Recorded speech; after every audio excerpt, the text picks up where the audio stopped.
Struggling to get your business online? At Domains2U, we make it easy with fast domain registration, powerful web hosting, and top-tier security solutions. Our hosting solutions ensure speed, security, and reliability with 99.9% uptime and daily backups. Find the perfect domain name and get online in minutes. Get started today at domains2u.com.au.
Well, a very good evening to you, race fans. Welcome back once again to the MCV8 series, powered by Domains2U.com.au and, of course, brought to you by MC Motorsport and Simple Racing Broadcasts. It's a pleasure to have you back with us once again, as tonight the MCV8 series touches down in Japan for round 6 at Okayama International Circuit, as the fight for the championship tightens with every single lap. We are out of the drop rounds and we are absolutely into the racing proper now. Every round counts. Full points will be needed as we get through towards the end of this season. This is a tight and technical circuit, and the weather here this evening is something else. This is going to absolutely test the drivers, as we see 30-degree air temps, 45 degrees on track.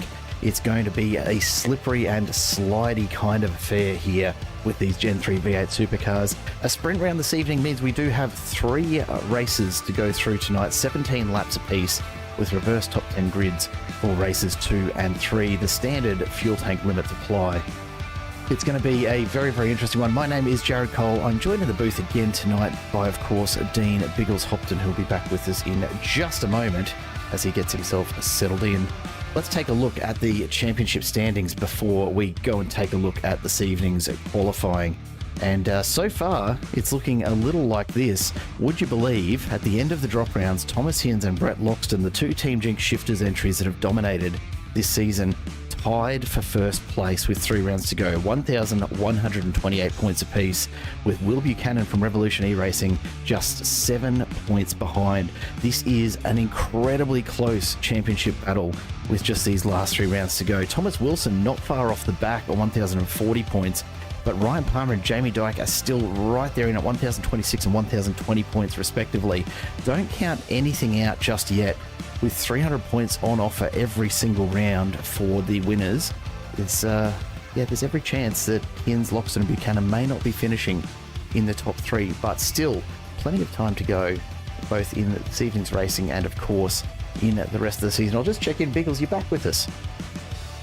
Yes, sir. Mate, welcome to Okayama. It's going to be an interesting kind of a race tonight, I suspect, with the track temps the way they are. What's your take on this circuit? I know it's one that I always find a bit of a tricky one. Well, that it is tricky. It's got the elevation changes. It's got the overtaking opportunities. It's that typical kind of Japanese circuits where they're designed also for MotoGP. 2 wheels, not just 4 wheels. It's bendy, it's windy, and it's also a very, very difficult track to overtake. So it'll be interesting to see where everybody's going to be able to get those opportunities done here this evening. It absolutely will, and it's one that I think is really going to test the drivers here in these conditions. Particularly, we know the Gen 3 supercar is very, very difficult to get around here quickly, and with track temps up in the mid-40s, this is probably the first time in a little while these drivers have had to contend with tyres that just are not going to want to grip at all this evening, particularly as you come down the end of that back straight into the first hairpin.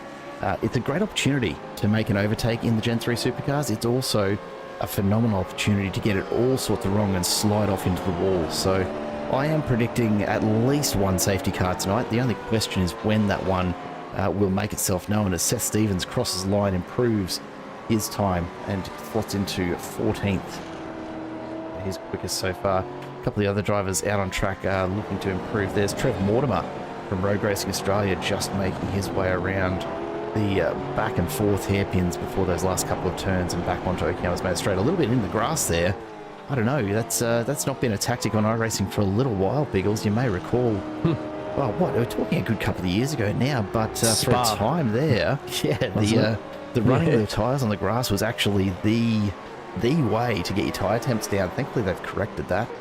But it's still something you see from time to time, although a little bit less intentionally these days, as we see plenty of smoke as the drivers struggle to pull these cars up into turn 1.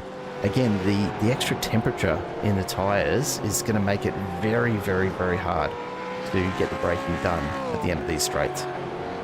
I'm also concerned about some of the kitty litter on that. There was a race that I broadcasted earlier last week where there was so much kitty litter kicked up onto the track. It was super formulas, but it was an absolute struggle for anybody to get traction out of the corner.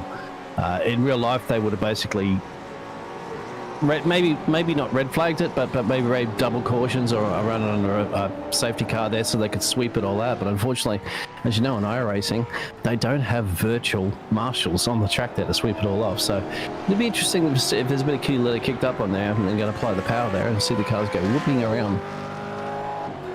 We get through the Moss S's and into Atwood Curve. It's a very, very tricky corner to get right here, and everything has to be absolutely spot on. You see Ryan Palmer fighting the wheel, trying to get traction as he makes his way onto the back straight. If you don't get the exit from Atwood Curve right, you cost yourself precious time and precious pace at the end of the straight, and then of course hard on the brakes to get into this very, very tight banked right-hander that goes down into Revolver and into a fairly technical second half of this circuit. Palmer giving it absolutely everything. You can see the intense concentration on his face, and really that sort of demonstration right throughout this season is why he's the top-ranked AM Cup driver, and certainly on track to take that one out and find himself in the pros next season. Yeah, SpongeBob Ryan, as you can see, that they're definitely the level of concentration. You can see his eyes. He's looking into the corner. He's trying to spot his braking points, hitting the apex and hitting the brakes. See that little bit of kitty litter that I mentioned there as well? That might catch the drivers a little bit off later on if there's more kicked up there. Let's see what sort of time that number 16 can improve on. Well, hasn't managed it that time around, but stays in P8. G'day Nathan Allen, coming to us from the race control booth and just dropping by the YouTube chat. Hope you're doing well, my friend. Luke Speck about to improve his time by the look of things. Jumps from 14th up to 8th, so displaces Ryan Palmer. And Luke Speck certainly showing what he's got in the AM Cup as well. I think from memory only through missing a couple of races that he's not actually out in front with Palmer and of course Josh Harris, who we'll go on board with now. Let's go for a bit of a lap. Oh, come on, Josh. What are you doing to me, mate? What are you doing to me? Don't used to do that. Well, fine. Well, fine. Let's go and see what Robbie Bradbury's That's it, Josh. up You've to. lost your sponsors. That's it. That's it. You had the screen time. All right, we'll have a look at Robbie now. So just through this back section again, the double hairpin here, so easy in most cars around this circuit, much less a Gen 3 supercar, to step that back end out and find yourself very, very loose on the exit. And unfortunately, that's never the quickest way through it. And this last turn onto the straight, another one so important to get right. You really actually got to slow down quite a bit more than you think because of the downhill and off-camber nature of that corner. But here we go, down the front straight, into turn 1. It's a deceptive one. It's long. It's a lot wider than you think, but you still have to slow down quite a bit to actually get the car pulled up, and then over the right-hand side, back around to the left and onwards towards the Moss S's. And it looks like Bradbury's just going to pull it up as well. This guy's killing us tonight. Killing it. We'll pick this up down the back straight though. No pulling off and towing to pits immediately. It is a proper qualifying session and a proper racing sim. You drive it back to pit lane, and also if you bin it, you're out. going for the full realism there, Biggles. Yeah, I'm all for it. Honestly, if I was running a league, I'd probably one of the toughest like that. But you know, then again, I'm not a driver, and all drivers really hate me for doing that. Yeah, it's easy to do when you don't have to get in the cockpit and back it up yourself, right? Yep. Seth Stevens, another AM Cup driver, setting a good time there, just crossed the line and jumped up into 8th. Let's see if we can get a full lap here with Ryan Palmer, though. We might just jump up to the nose cam so you get a bit of a better view of this gorgeous track in the Japanese hills. Down the main straight, watch for this braking up to 230k an hour, hard on the brakes, brings it right down. He's going to have to negotiate some traffic here. Yeah. Down to just under 100k an hour. It comes out in the middle of the circuit to get over to the right in time. The switch back to the left. Careful on the exit here. You want to ride the curb, but you don't want to get off into the kitty litter. And then taking the line straight through the middle of the S's. It'll be interesting to see what he takes that curve here. This is an increasing radius corner. Starts off very tight, but then widens out. And even so, you've got to almost treat it as a double apex, as you see Palmer do there. And then down the back straight, we're going to hit somewhere around 250k an hour. Depends on the exit, of course, from Atwood as to just where you get to. The braking marker just shy of that marshal stand, and again all the way down to 70 kilometers an hour through that banked hairpin. Back on it for a moment, then on the brakes again, downhill. Very, very tricky to keep the car balanced. Use all of the track out to the right, back in, clip that apex, and again, out to the far right of the track as we head for the dual hairpins. On the brake, it's James Salhani up the road. It shouldn't be a problem with him at the moment. It's still got a nice little distance. Should be able to put the power down. James Salhani's also on a flying lap, so I think only about 3 more corners to navigate to your right. Oof. Big wiggle on the way out of the corner as he puts the foot down. On the brakes, into the apex. Gets back on it late and drives it out. Let's see what he's got here. It's been a quicker lap to get up through the rankings. Josh Harris goes up. Ryan Palmer stays where he is. Couldn't quite improve at that time. As we see him jump back to pits there. Kyle Ridley back on track tonight in a very different looking livery, and of course that is because tonight is a livery round where the best livery selected by the admin team will score themselves some little goodies. So we're going to see quite a number, I suspect, of slightly different looking liveries than what you're used to. A few of them perhaps calling back to the days of old with supercars. And I know I did catch a sneak look at one earlier. I'm just trying to remember whose it was that I was checking out that had a distinctly HRT feel to it, Nicholas. Oh, okay, nice. Yeah, it'll be interesting to see some of these fantastic liveries as Will's go a little bit faster in that first sector. I think is that we got Vince Salvatore, is it? Is it a new driver? Yeah, look, he's only been in a couple of races so far. Okay. But he's certainly doing all right. Ethan Johnson is back again this week, of course. The privateer sending it off the end of the first of the main straight there. Sorry. Thomas Hin's still rocking the Team Jinx Shifters livery. I am just going to jump around a little bit. There we go. Vince Salvatore, the super cheap auto look. I suspect that might be an Isaac Edwards design, but I'm sure he'll correct me if I'm off the mark. Hey, Courtney, welcome back. Good to have you with us as always. Thomas across the line. He may looking to improve. Oh, don't. Yes, he will. P3 just there for the Henry Jones Racing entrance. Yeah, I wanted to ask Nathan Allen out there. What's your Porsche quick lap time? There for one of the safety car drivers in this evening, as well as a marshal. Thomas Wilson's flying. Keep an eye out on Thomas Wilson.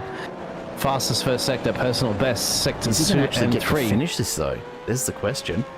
Is the qualifying time about to end? And I can never remember. No, in these sets, he didn't. They don't get an opportunity to actually complete their live laps, unfortunately. But such is life, of course. As we get ready to go racing here for race number 1, the first of 3 17-lap races tonight. This is how they're lining up. Will Buchanan and Brett Loxton take the front row, less than a tenth between them. Thomas Hins and Ethan Johnson right behind those two. Then Thomas Wilson and James Salhani ahead of Seth Stevens and Kyle Ridley. Then Josh Harris and Dean Power rounding out your top 10. Luke Speck and Ryan Palmer behind them. Then Aaron Gilbert and Jackson Starrett ahead of Jared Burns and Robbie Bradbury. Matt Bakir and Adrian Gresh on row number 9 ahead of Jimmy Anides and Ronald Long. We see a pit lane start issued to car number 224. That's Vince Salvatore for qualifying impedance. So Martin Lipsky and Trev Mortimer line up ahead of Ian Ward and Henry King. Vince Salvatore will not be starting in 25th. He'll be starting from the pit lane. Brian East not recording a time in tonight's qualifying. Pete Manette and Nathan Allen, of course, in race control for us this evening. And Nathan just filling in Biggles. He's limited to 80 kilometers an hour. I don't know what sort of pace you're expecting from him. Fair enough. But that's an average of 80 kilometers an hour, so you don't have to limit. You can do 80 kilometers an hour in all the corners. Yeah, why limit yourself, mate? Yeah. Limit yourself. You don't have to lift, you don't have to brake. Aidan Kale back in the chat with us. Seth Stevens, yeah, absolutely made a very quick little lap for Seth, and a nice showing for the AM Cup driver. Starting in 7th this time around. As we get ready to go racing, there it is. It's Will Buchanan, who I was looking at earlier. There you go. The livery, we'll get a close-up shot of that at some point, but a decidedly HRT style livery. but certainly Hey, a few little touches added as well. So keep your eye on that one.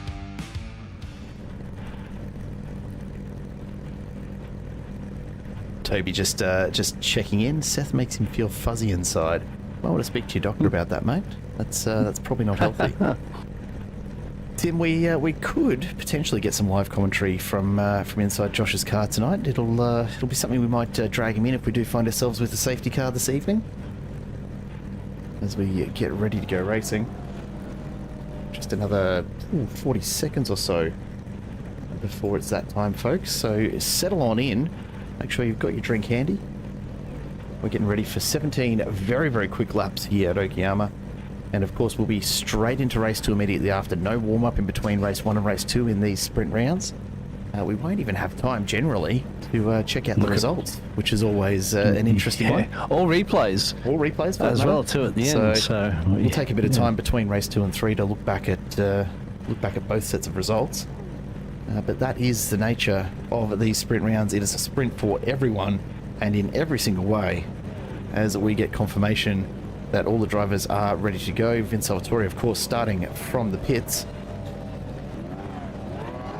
Ladies and gents, hold on to your hats, because here we go.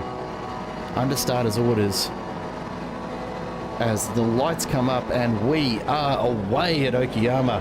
A brilliant start from Will Buchanan. And of course, the ADHD guys getting off the line very, very quickly, as they tend to do. We head down into turn 1 and hopefully all getting through in one piece. I see a few different liveries going on there as we're side by side. Not a major one, but a few cars just being pushed out of the way as everyone tries to squeeze through those first couple of turns. But out in front, Loxton, Buchanan, Wilson and Hinz setting the pace right from the start as we come down through the S's and into Atwood Curve for the first time. Keep your eye on this, because we've got 2 and 3 wide all the way through. I'm hoping we see a full line of cars make it onto the back straight as you see them come on down. I did see in amongst it there, Biggles, we've got a decidedly Days of Thunder inspired livery out on track. It's somewhere down the back end of this, and we'll have to take a look and see who that belongs to at some point. But as it stands, Brett Loxton leading us down into the technical second half of this track as we get underway. Well, race number 1 here in round 6 of the MCV8 series. Domains2U.com.au, a proud sponsor right throughout this season. And already you can see the cars just starting to settle in. This is a tough one, as far as tracks go, to really make the most of any passing opportunities. There's only a couple. The end of the main straight into Atwood Curve, the end of the back, and we've got Adrian Gresh. Looks like he's turned around in the hairpin there, which is not surprising. What is impressive to see, though, Josh Harris and Ryan Palmer, 2 ADHD entries, racing together, currently sitting in 7th and 8th, up 2 and 4 places respectively. Thomas Wilson also moving up into 3rd as Brett Loxton sets the fastest lap at 1:40.1 to get us underway, and the rest of the field starts to try and get themselves sorted on the way through. Let's take a look at some of the battles that are going on around the place, because Matt Bakir side by side, we see a big lock-up there. Seth Stevens. From Seth Stevens. Hasn't had the pace that the qualifying lap perhaps suggested, but the Vodafone livery does look good. I'll give him that much. So plenty going on in the back of the pack, and we'll spend a bit of time here. I'm just trying to pick out, is that, looks like Jimmy Anides has the Days of Thunder look going on. It is. Ethan Johnson's got he's got a slow down at the moment, big time there. So for the 471, we'll have to drop down. Yeah, at the very start of the race, it was fairly clean there. Seth Stevens did get a little bump off to the track a little bit, dropped for 15 or so places, made his way back up a little bit, and then another little bump dropping back to P21, who's down 14. So not the start he was hoping for, I'm sure, but one of the joys of racing, I suppose. You don't always get the start you're after. Oh, and a big moment there. That's Jackson Starrett. Just overcooks it on the way out. A little bit of damage, but he'll be right to get rolling again. Just going to have to wait for all of that traffic to come through. And unfortunately, he's going to find himself well down the back of the pack with quite a bit of damage to that car. Adrian Gresh just catching up to him now. We'll jump back up front though, because a big moment there for Palmer, just barely keeping the car straight as he dips the rear wheels out onto the dirt. And Ridley is there to try and pick up the pieces. They're side by side down the main straight. We've got a little bit of rubbing. Ridley's going to push him all the way through this first turn. Look, it absolutely is And Palmer and Ridley both quite happy to go at it, knowing that they can handle the cars being side by side like that. Ridley just backs it off, and he'll set up to perhaps have another crack at that as we get to the end of this section and round outward curve. I think Will Buchanan's going to be ready to also make a move. Believe it or not, Brett and Will both set the exact identical last lap times to the T. So it goes to show you those two are on pace here. But I'd imagine very, very soon they're going to be looking at an overtake as you're... Ooh, bit of a lock up there from Loxton. That sends it wide, and here goes Will Buchanan, gets through, but Loxton just enough pace to stay on that inside line and closes the door. A brief look there at that livery of Buchanan's. It's a very well done one, and I suspect I know who's to not to blame for it, but who to thank for that particular livery. Have a look at it.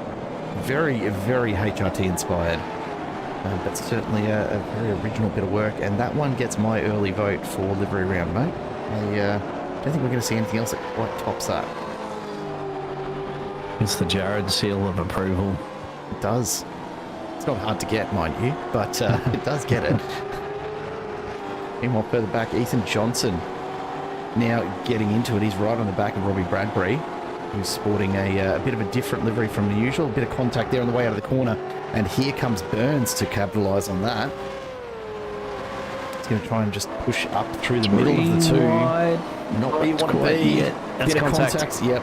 Bradbury around. Contact from Burns. It looked almost a little bit net Cody. Just enough, though. To flick sideways under braking, and I suspect there'll be a bit of a call on the radio for that one. It only takes a little nudge on the back as you're turning into the corner, of course, at those speeds, and then somebody's going to be going around. But, you know, it was almost 3 into it, so the odds have increased dramatically of somebody going around into one corner. Yeah, absolutely right. I'm not quite sure what the plan was from Jared Burns there. That was look, a little bit brave, a little bit silly to try and jam in between the two cars down the end of the straight, but it's come off for him for now. The question is going to be how big the penalty ends up being. Yeah, they'll be certainly looking at that from all different angles. Maybe sometimes even taking into consideration some previous laps of racing where there might have been contact that we didn't necessarily catch on the cameras. Yeah, perhaps. Danny P, the people's champion, self-proclaimed, of course, stops into the chat. G'day, mate. Hope you're doing well. Why is Ryan so far down?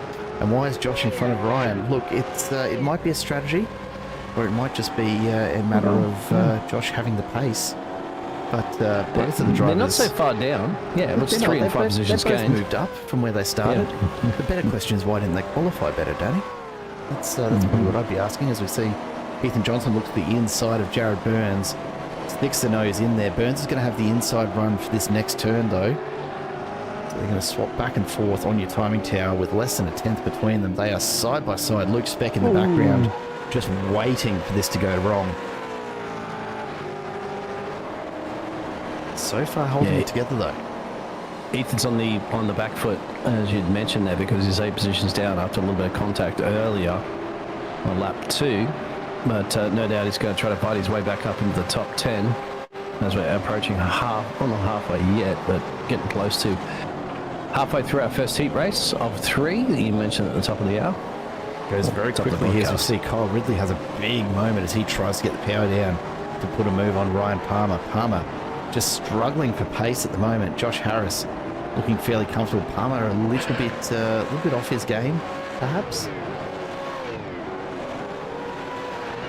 As it looks like there was a bit of contact there, just a little. Ridley and Palmer check up. They both check up, and then behind them, Dean Powell, nowhere to go, just rear ends them both.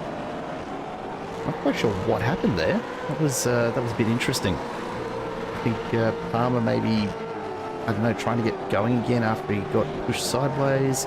Ridley trying to give him some space. Palmer trying to just correct the car, and then a bit of nose to tail.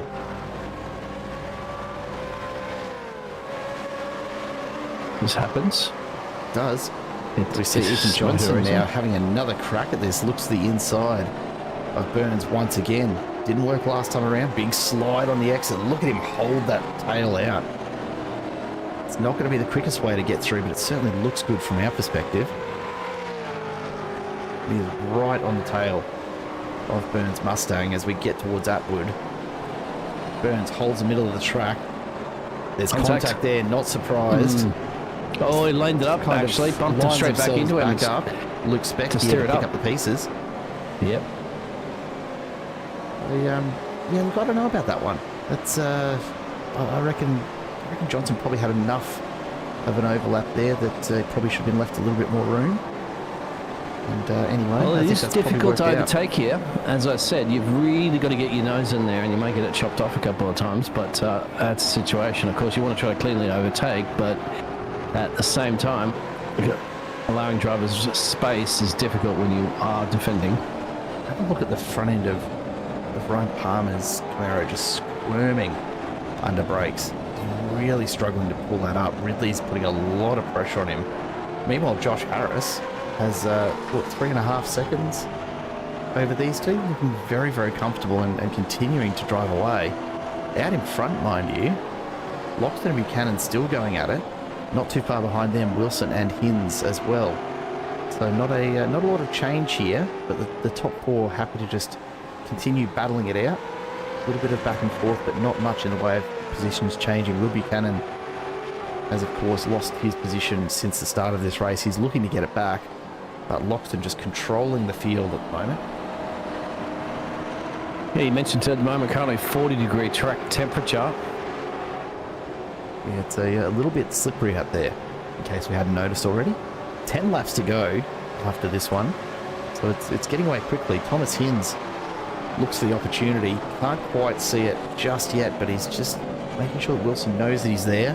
Puts the nose out into the mirrors.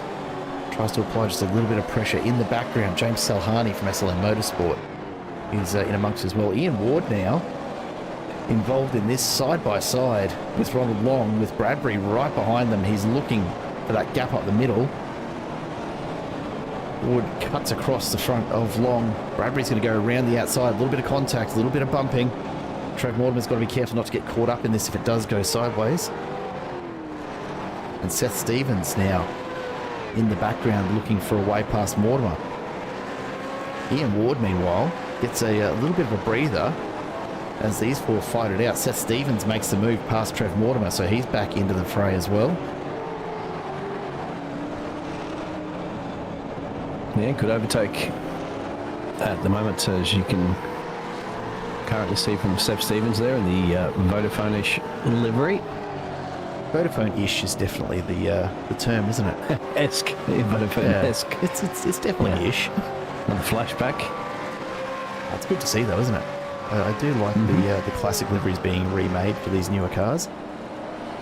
Take a look at Thomas Wilson and Hinz, because Hinz is right on Wilson's tail. This could be the opportunity he's been waiting for. Going to be tucked in right behind Wilson's Mustang there. Now, whether he can get it pulled up early on the brakes, so doesn't want to push the issue just yet. Almost, though, pushes Wilson right off the track, as Hinz just carries a little bit more speed through there than perhaps Wilson was expecting. Look at James Salhani's car as well, another Aussie male entry. Wonder if there's Thomas was the fastest on that last lap too, at 34.64 and 34.7 for your race leader, and 34.69. So he's on the same pace. In fact, Thomas Hinz is Thomas Wilson's probably just a little bit off the pace currently at the moment. That's the reason why the other Thomas is looking perhaps to get that overtake, because you won't let those top two get away too far, and they're only a second up the road from that battle. There's a long way here, though. That's for sure. True. There's your penalty message there. And there it is, 10 seconds for Jared Burns. That was the one we saw earlier. The contact with Robbie Bradbury. Well, Seth Stevens has gone around somewhere too. Oh, just having a nightmare first race at the moment. He hit into the wall there. Not quite sure what's happened. It actually looks like he may have had a few connection issues, perhaps. Well, in that off-track incident, he's come back on track and he's had another off-track, and that's probably the end result of the accident that you've seen there. Yeah, very strange. He's managed to get it going again.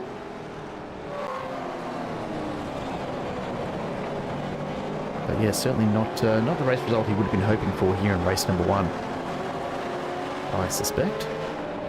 Bradbury and Ian Ward continue to battle it out here. They're side by side.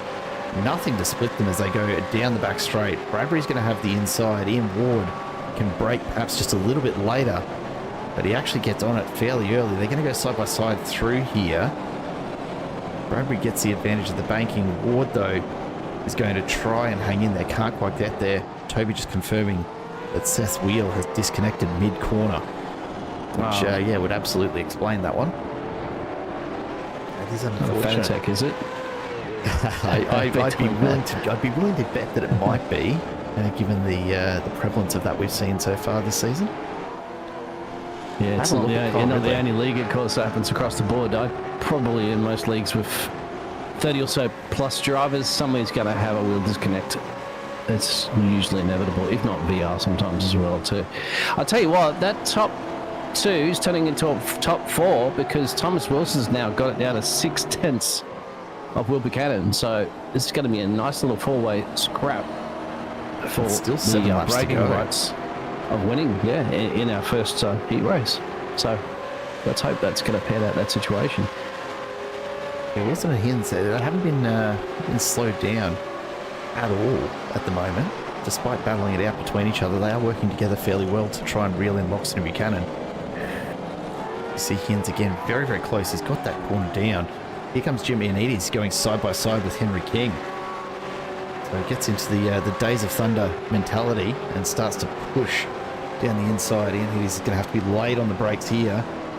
Very, very heavy on them, trying to pull it up, gets the inside run down through that banked turn, and it comfortably pulls in front of Henry King, takes 14th position. If you want to visit Nicole Kidman, just slam it into the fence. No, don't do that. Yeah, I don't think it's quite that easy, honestly. She'll be waiting in the medical centre for you. Howard Gilbert and Johnson have been locked in this battle for night for a little while now. You can see just getting away in front, that's Kyle Ridley and Ryan Palmer, of course. But, I'm actually curious as to how Tom Cruise could reach the pedals. Had to put little lifters on his shoes or something like that. That's what it's all about. Don't tell him I said that. He'll send his Scientology friends around to see if Trevor Mortimer has had a moment. And in the background, looks like Ronald Long as well. See what's happened here, whether there's been any contact. No, Long has just gotten it all sorts wrong. Ends up in front of Mortimer. Straight into the Domains2U. .com.au side panel there. One way to get him on TV, I suppose. How Gilbert and Johnson continue to battle. No change in the order, but Gilbert has a great run out of Atwood. He's looking to the inside. They're not going to go 3 wide into the hairpin, surely. But Gilbert's definitely going to make the dive here. He's coming up like big lock-up of the brakes from Powell. That's going to send him wide. The opportunity for Johnson to get through on the inside, and he does. He will. Dean Powell blinks out of existence. Johnson gets very sideways as he tries to get the power down. And lucky not to have Dean Powell just pop back into existence alongside him while he was out of control there. Well, looks out of control might be a little bit unfair to Johnson. He was in controlled chaos, perhaps. Control chaos. With the top 4 at the moment, Brett's starting to get a little bit of a gap there over Will Buchanan. He's under more pressure now from Thomas Wilson. He's managed to get that gap down to half a second now. He's still keeping Thomas Inns behind him between the Thomas and Thomas law firm. Look, Kitty left a little bit. That's that Kitty that I was telling you about being kicked out there. Plenty of it around. Into turn 3 or 4, I think. So that'll be a bit of an issue if you do get out there and you get the power down too soon. But Thomas Wilson now. This is one of the closest he's been on this race. Will Buchanan going to have to go defensive here. Might have to be thinking about securing that P2 spot there as much as he possibly can. Still a little way to run, but this is a dangerous point for Wilson to be so close behind. You can see Buchanan moving across to the centre of the track to force Wilson to choose a side. Does he go the standard line or does he go all the way inside? Gets right in behind Buchanan, probably gives him just a tiny nudge there as a reminder that he is gunning for him, and now these three are really locked in it for second place. Loxton's still technically in our battle group, but starting to pull away, getting it out to 1.2 seconds now. And the three here probably a little bit more focused on the cars around them than on keeping up with Brett Loxton.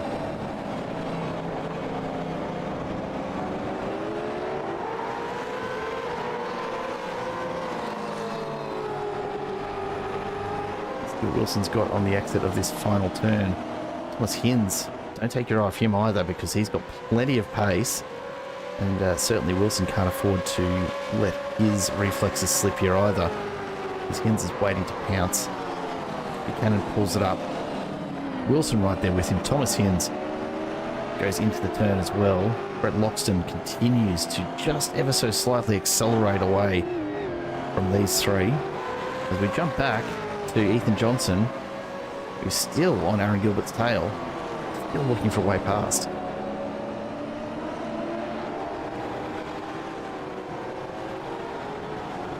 Yeah, it's not going to be easy at this point, considering these drivers have been pretty well evenly paced. But you're going to start seeing those moves soon enough. They might be waiting and lining up. In fact, no. Thomas is now going to be going on. Which Thomas it is? It's Thomas Wilson. Around Goes the around the outside. outside. But Will Buchanan's going to be clever enough to know that one. He's going to sweep around back to the left line though. Can he go he can over make under, it and he's stop. done it. Oh, contact from in the Thomas. background. Thomas Hins makes contact with Will Buchanan. Buchanan ends up facing the wrong way. He's going to try and get it moving again before the traffic catches him. And here comes Harris, Palmer, Kyle Ridley all getting through as well. So Buchanan out of that one, I'm sure, on the radio to race control. We'll go back and we'll take a look at that and see what we can spot. It's difficult because you close, you're bunched up. It's wheel-to-wheel racing. So Will's going to do the switch around here, and then the contact came from behind because of the extra speed that Thomas Hins had. I actually think that might have been more because Buchanan's all of a sudden slowed down when he's hit the... he's actually gone into the rear end of Thomas Wilson, and that's actually slowed him down rather unexpectedly, and unfortunately, because he was already starting to come across to try and make that over-under move. I don't know if there's much in it, maybe a racing incident. Yeah, it seems to me that was just wheel-to-wheel racing. When they're going to be close enough like that, it's going to happen. Obviously, it's unfortunate out of that when you have a situation with three cars. Somebody's going to end up maybe spinning in that unfortunate case was Will Buchanan. He's trying to defend his position. You wouldn't have to say Wilson didn't necessarily have that position because they're going to be side by side on the exit. Thomas Hins is so close, they really had no time to react. He had nowhere to go as well to avoid hitting him. I just put that down as a racing incident, but of course we have our race control. We'll look at that. No doubt with a little pop-up message as well too, if they review it before the end of this race. It's Ian Ward tries desperately to hold off Adrian Gresh, who did have him down the main straight. Now Ward runs wide and Gresh goes through. Makes it look easy in the end, just a bit too late on the brakes and a bit too slow in pulling up into Atwood, and Ward's given that position away. Gresh takes 18th. But don't count Ward. Oh, big moment there. I don't know what's happened, but Ward has snapped sideways and off the track. Let's go back and see if we can see what's happened here. Under brakes. Is there a lock up there, perhaps? That was very strange. Whether there was contact that was a bit of netcode, or whether it was just a bit of a moment locking the brakes up, I'm not exactly sure. Very, very strange to see the car move like that. Kyle Ridley still can't get past Ryan Palmer. We know Palmer can defend. It's worth noting that Josh Harris has come right back to them now, so Palmer's still keeping the pace up. The 280 HD entries sticking with each other, and Ridley's going to have a hell of a time trying to get past them here. Only with a couple more laps to go as well in this race. That's a close little battle between Palmer and Ridley. We've heard that before a few times this season. He's got Jared Burns putting a bit of pressure on Dean Powell and Ethan Johnson and Aaron Gilbert. So almost in the top 12, at least 3 close battles in the dying stages of Heat 1. Yeah, it's interesting just how much that front four have really spaced out after that incident that saw Will Buchanan drop back to 8th.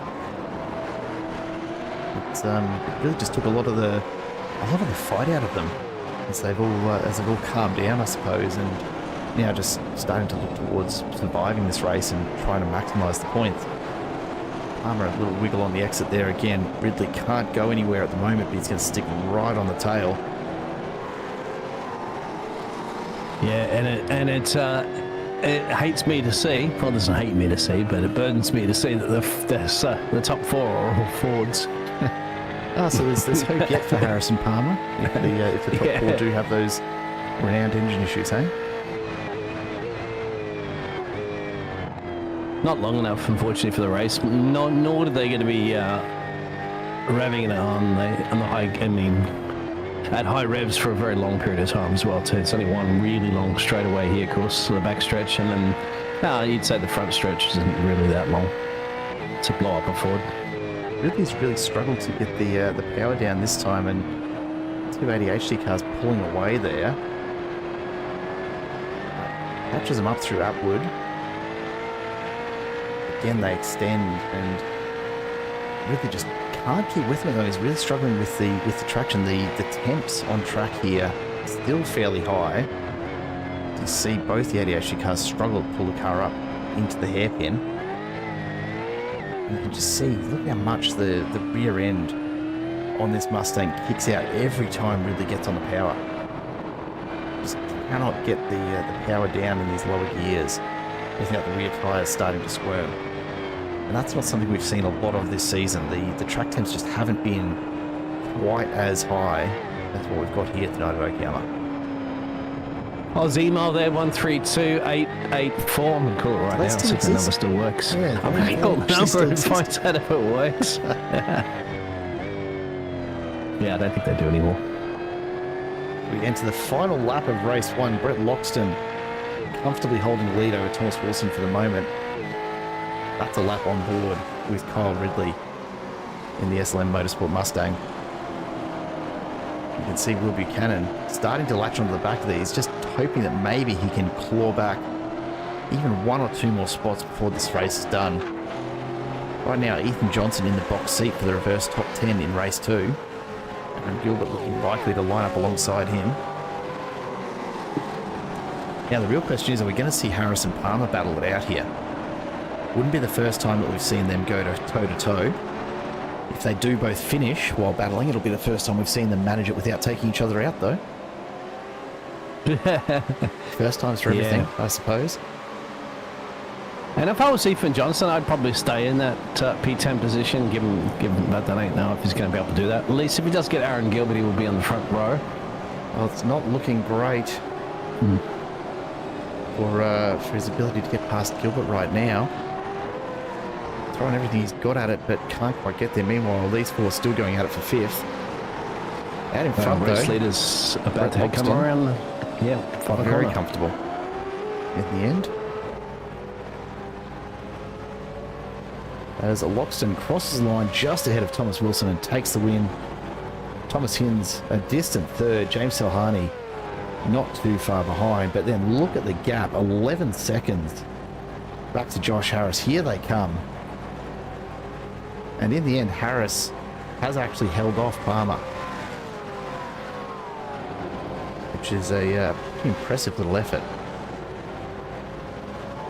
As the rest of the field absolutely flows on through. Luke Spreck crosses in 13th ahead of Jimmy Anides. Henry King takes 15th. We see Robbie Bradbury all on his own towards the back of the field. A couple of pretty close finishes there. Aaron Gilbert only just staying ahead of Ethan Johnson in the end.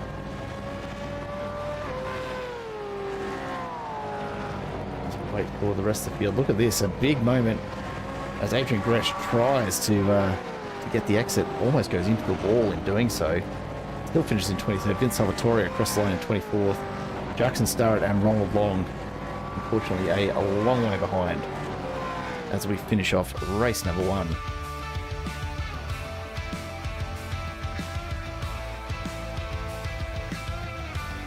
We'll take Yeah, you got to give it to Brett. He got the job done and gained the place there. Had to hold off a very feisty Will Buchanan there for many of those laps, but unfortunately, Will Buchanan ended up finishing at 8th after that contact. Take a very, very quick look at the results here. Loxton, Wilson, Hinz, and Salhani ahead of Harrison Palmer. Then Ridley, Buchanan, Gilbert, and Johnson are your top 10 that will be reversed for race number 2 here. So the points fairly well spread.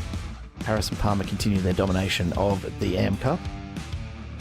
As we take a look at the grid for race number 2, drivers already starting to get onto the grid, ready to go. Ethan Johnson and Aaron Gilbert will have the front row this time around, with Will Buchanan and Kyle Ridley behind them. Then Ryan Palmer and Josh Harris starting right in the middle of it all. James Salhani and Thomas Hinz ahead of Thomas Wilson, and Brett Loxton will start from 10th.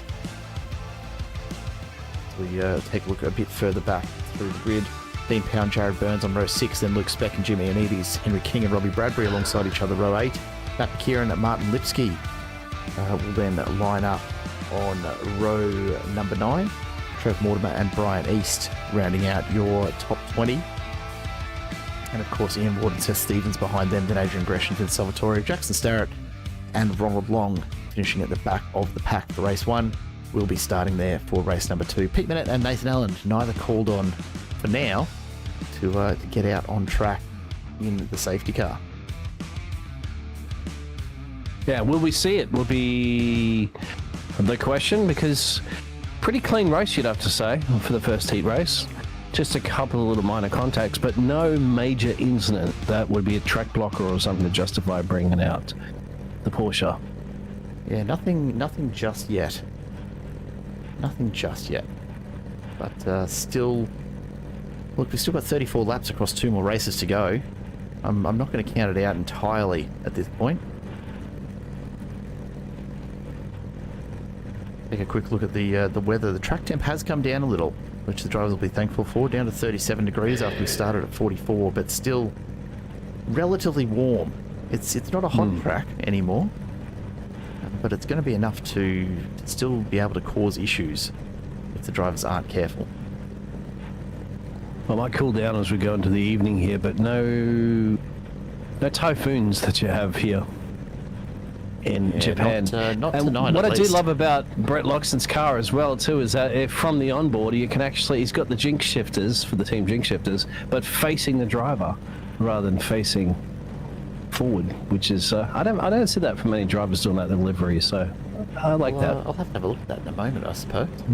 That's Loxton's car, I take it. Yes, sir.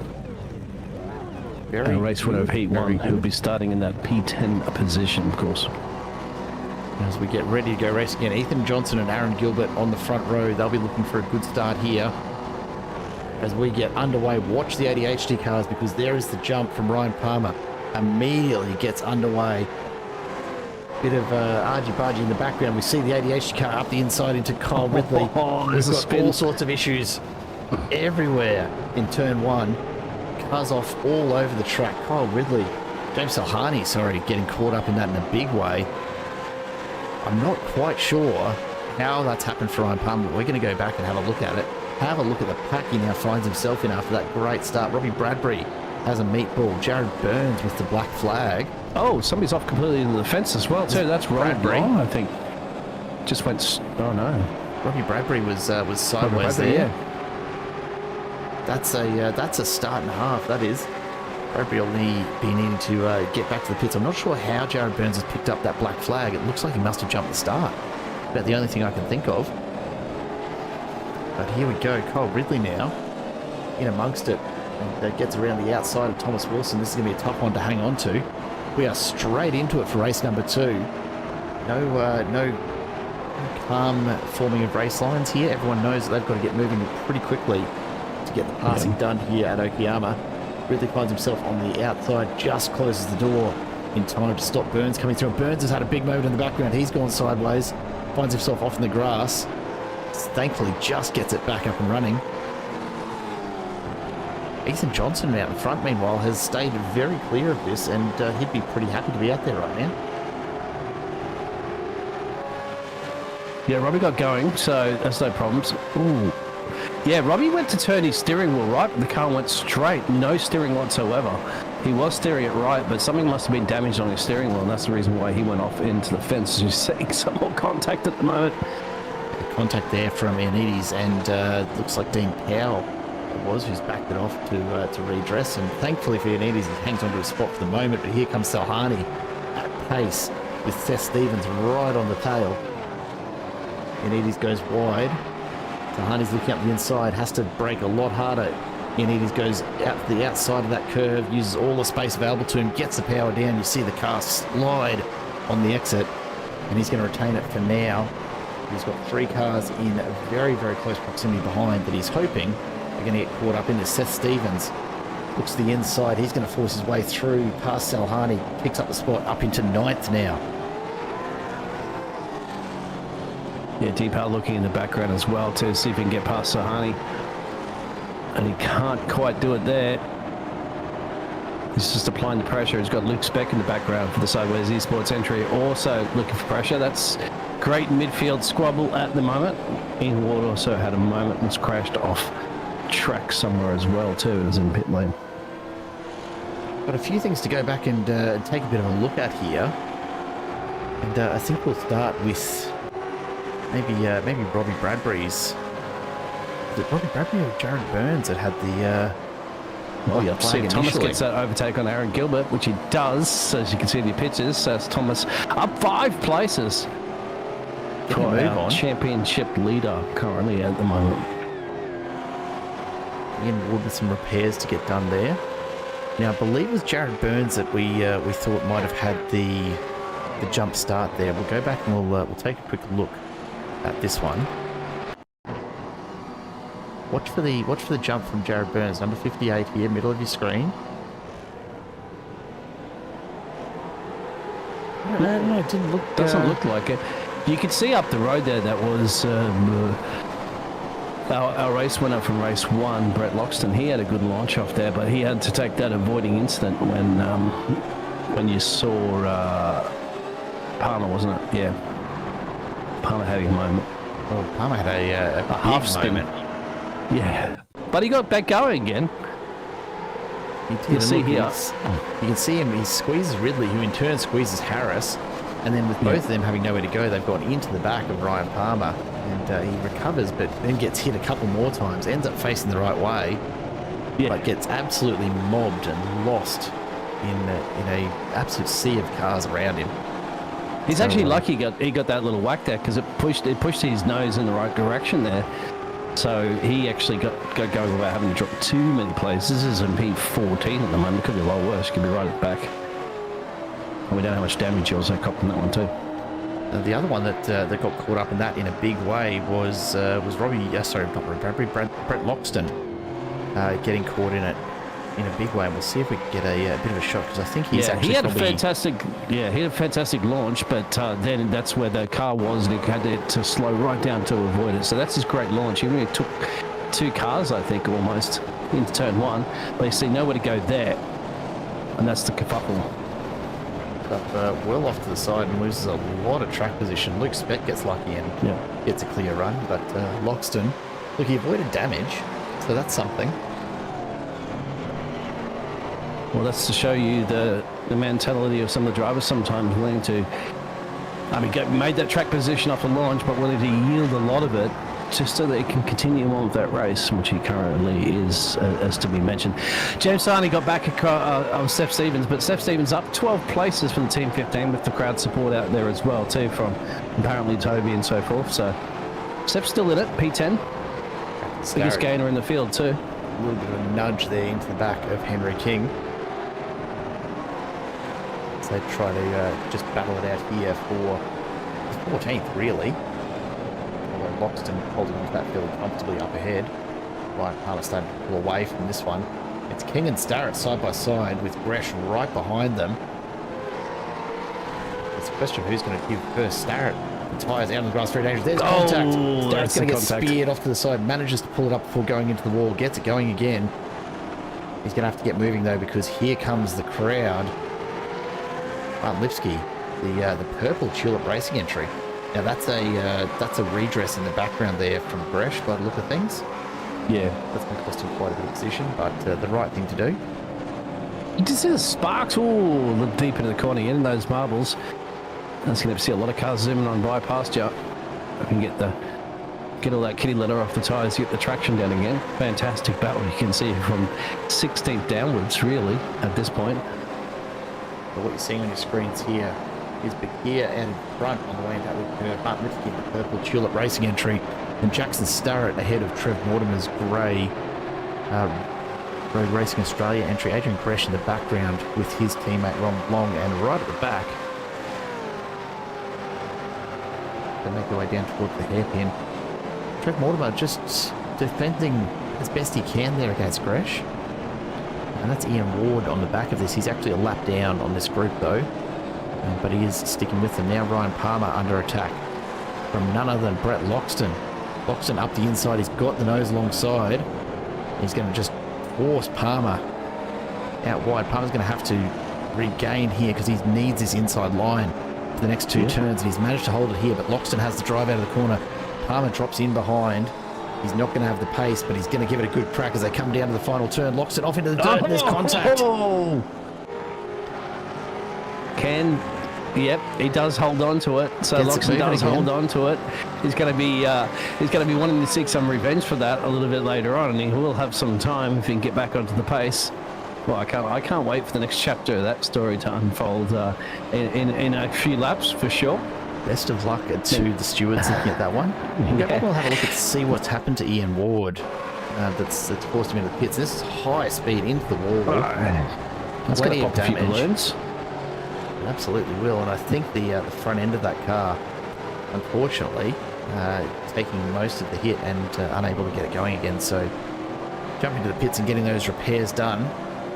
We see Johnson Buchanan continue to fairly comfortably sit out in front of Thomas Hinds, who hasn't managed to close in much from around that 2.5 second mark. And then, of course, a couple seconds I got a feeling that Will's going to be creeping a little bit of frustration here because there's always been the bridesmaid and never the bride in these races so far. He's been running that P2 but not the P1. And he's going to probably do something here to try to steal himself this nice race win. But Ethan Johnson's going to try to defend as much as possible. He's not going to just hand this over to the Revolution iRacing driver. No, I reckon there's definitely going to be a nice little battle between those two in the dying stages of this race a little bit later on. A couple more laps, I'd say. Keep your eyes on Salhani here as he gets close in behind Jim Anides from JTIT Race on Oz in the days of Thunder Livery. They come down the straight now. Will Salhani make the move? Does he think he's close enough? Doesn't look it from here, but he has a go at it anyway. Sticks the nose out. Just trying to throw Anides off the game. Salhani gets good drive out of the corner. Anides comes across, closes the door on him, and gets the drive as they head back towards the S's one more time. Lap 7 of 17 here in race number 2. And surprisingly, still no safety car. Oh, he's going to... Oh, that'd be late send if you're going to send it there. But it will actually. On the outside line, the Days of Thunder 42, the Silver Snap, both of them actually. As they got the power down, the rear end wiggles, a little wiggle and a jiggle and a bubble and a giggle. And a bubble. So Heine finds himself up the inside with about a half car length as they hit the brakes. That's going to be enough for him to take it into the corner, and he just can't quite recover it. But take a look now. Battle for fourth, Gilbert and Wilson. Thomas Wilson has been closing slightly. He's gone for a very, very big move there. Pushes Gilbert wide. Gilbert's going to go back on the inside of this right-hander. Sets him up well. He's going to have to push him right to the outside of the track here to get the drive and retain this position. Wilson's going to have to stay wide on these turns, and that's going to give Gilbert the chance to just recover the position. Wilson ends up off into the marbles and will lose quite a bit of pace there, but straight back on it as they head down the front straight. And Wilson immediately back to within 2/10. He's going to be looking for the pass here. Can he get it done? Puts the nose in, gets alongside, carries the pace through, and Gilbert gives it up fairly easily in the end. Yeah, brings Kyle Ridley into play too, just lurking in the background, and oof, sorry, just a bit of blinking up the very front there for a second, but Ethan Johnson has he's there, it's just he's blinking. It's blinking. That's not great. I think seen this from Johnson before, haven't we? If memory serves, he's had a few connection issues before. Ryan Palmer has lost the spot to Brett Loxton now while all that was going on. He's going to be trying to stick with him and maybe get a bit of a ride through the field if he can. Have a look at the lineup of cars ahead though. Luke Speck is the next one in their sights.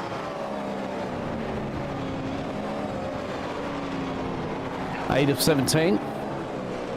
Halfway through our Heat 2 race. Ooh, that's a tiny little mistake that's creeped out of the corner there at the moment. You know that, well, Ryan Palmer's going to want to seize any of the opportunity, but you can just see how much Brett's pushing that car. He's going to drastically try to do what he can possibly to get himself up to that P10 position. Got a bit of work to do. Rev Mortimer having an awful exit out of the turn. Gives up a couple of spots. Ian Ward goes through.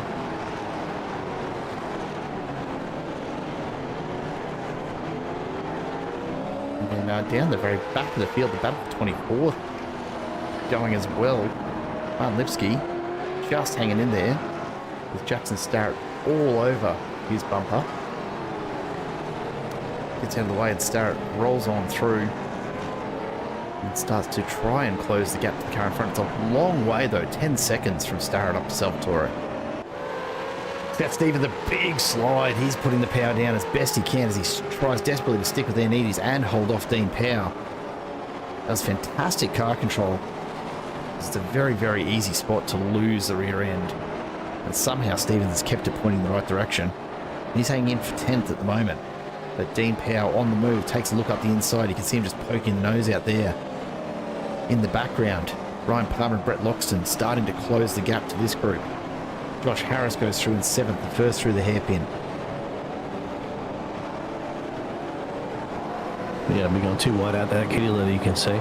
He's got to give it to Seth Stevens, doing a fantastic job. The biggest gainer, of course, 12 positions gained up in the P10. Trying to hold up Dean. Also on the back there of Jim's 577 machine. There's 10-second penalty for car 82. Mortimer. Interesting. So that's lap 1, turn 1. So there's another incident off the start-finish line. Oh, a big moment again for Seth Stevens. The rear end of that car is very, very loose at the moment. Whether he's cooked those tyres. Oh, contact. Big lock-up from Dean Powell. Lucky to not do further damage or to put Seth Stevens into the wall there. I just wonder who it was. There was a whole bunch of dust coming out in front of them, so something made a mistake up the road. And it's caused both Seth Stevens and Dean. Yeah. I'd be willing to bet that it's just a little bit of a dip of the tyres into that dust on the left-hand side. It kicks up a lot more than it probably should. And you can see it there as the drivers exit and just ever so slightly tap the dirt as they come off the green section of tarmac. It's not much, but iRacing goes, no, we're going to send a whole puff of smoke up in the air, a whole puff of dust. A few pushes here.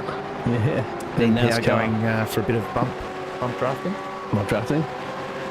Yeah, won't they put one of those sleeping bollards there then? That'll stop the cars from going out there. It will, you're right. Maybe a couple of sausage curbs. Yeah, sausage, so I'll get them flying. Jesus, that's a terrible thought. Aaron Gilbert and Kyle Ridley, the battle for 5th continues. Ridley still looking for a way past. Aaron Gilbert not quite having the same pace at the moment. Ridley a 10th quicker last lap. Out in front though, Will Buchanan still unable to get past Johnson, and here comes Thomas Hinz. That gap coming down. We start lap 11. Buchanan takes a little bit of a look up the inside. Can't see the move yet. But he's just going to hang in there. Johnson's putting in a fantastic drive here. Got to give it to him. We haven't seen what he can do out in front. He hasn't had much of an opportunity, but give him some clear air and he can clearly stick with the best of them. His lap time's not far off the top that we've seen here. In fact, Johnson a 33.82, his fastest lap tonight. 33.47, Buchanan's fastest. And I believe anyone else 34s as I look down the timing tower. Thomas Hinz at 34.04. So Johnson, whether it's an Okayama thing or just finally getting some time out in front with some clear air, showing us exactly what he can do behind the wheel of a Gen 3 Supercar. Yeah, exactly. And with the pressure of Buchanan putting down on him as well, too, which is even more, as we're going to see, perhaps James on Josh, too, 7th and 8th. He was sticking his nose out there for a second. Josh shut the door pretty quickly on that one. Here we go, Seth Stevens and Dean Powell. Oh, again, Stevens just hanging in there. There's nothing in it. But Powell cannot find a way past at the moment. Luke Speck about to get involved with it. Brett Loxton now has closed the gap right up, so he's left Ryan Palmer behind by a good few seconds. Now Loxton's going to try and carve his way through this trio of cars ahead of him. Luke Speck is first in the firing line. Yeah, I suspect that Loxton might be targeting that 10th place. If he can dispose of those 3 cars that are close, and he has to try to catch Seth Stevens there, who's maintaining that P10 position, which will be a bit of an ask because that's about 3 seconds and change currently away from where Brett is at the moment. But he could see where he needs to get. But you can see the damage as well too on the front left stage right of your pictures.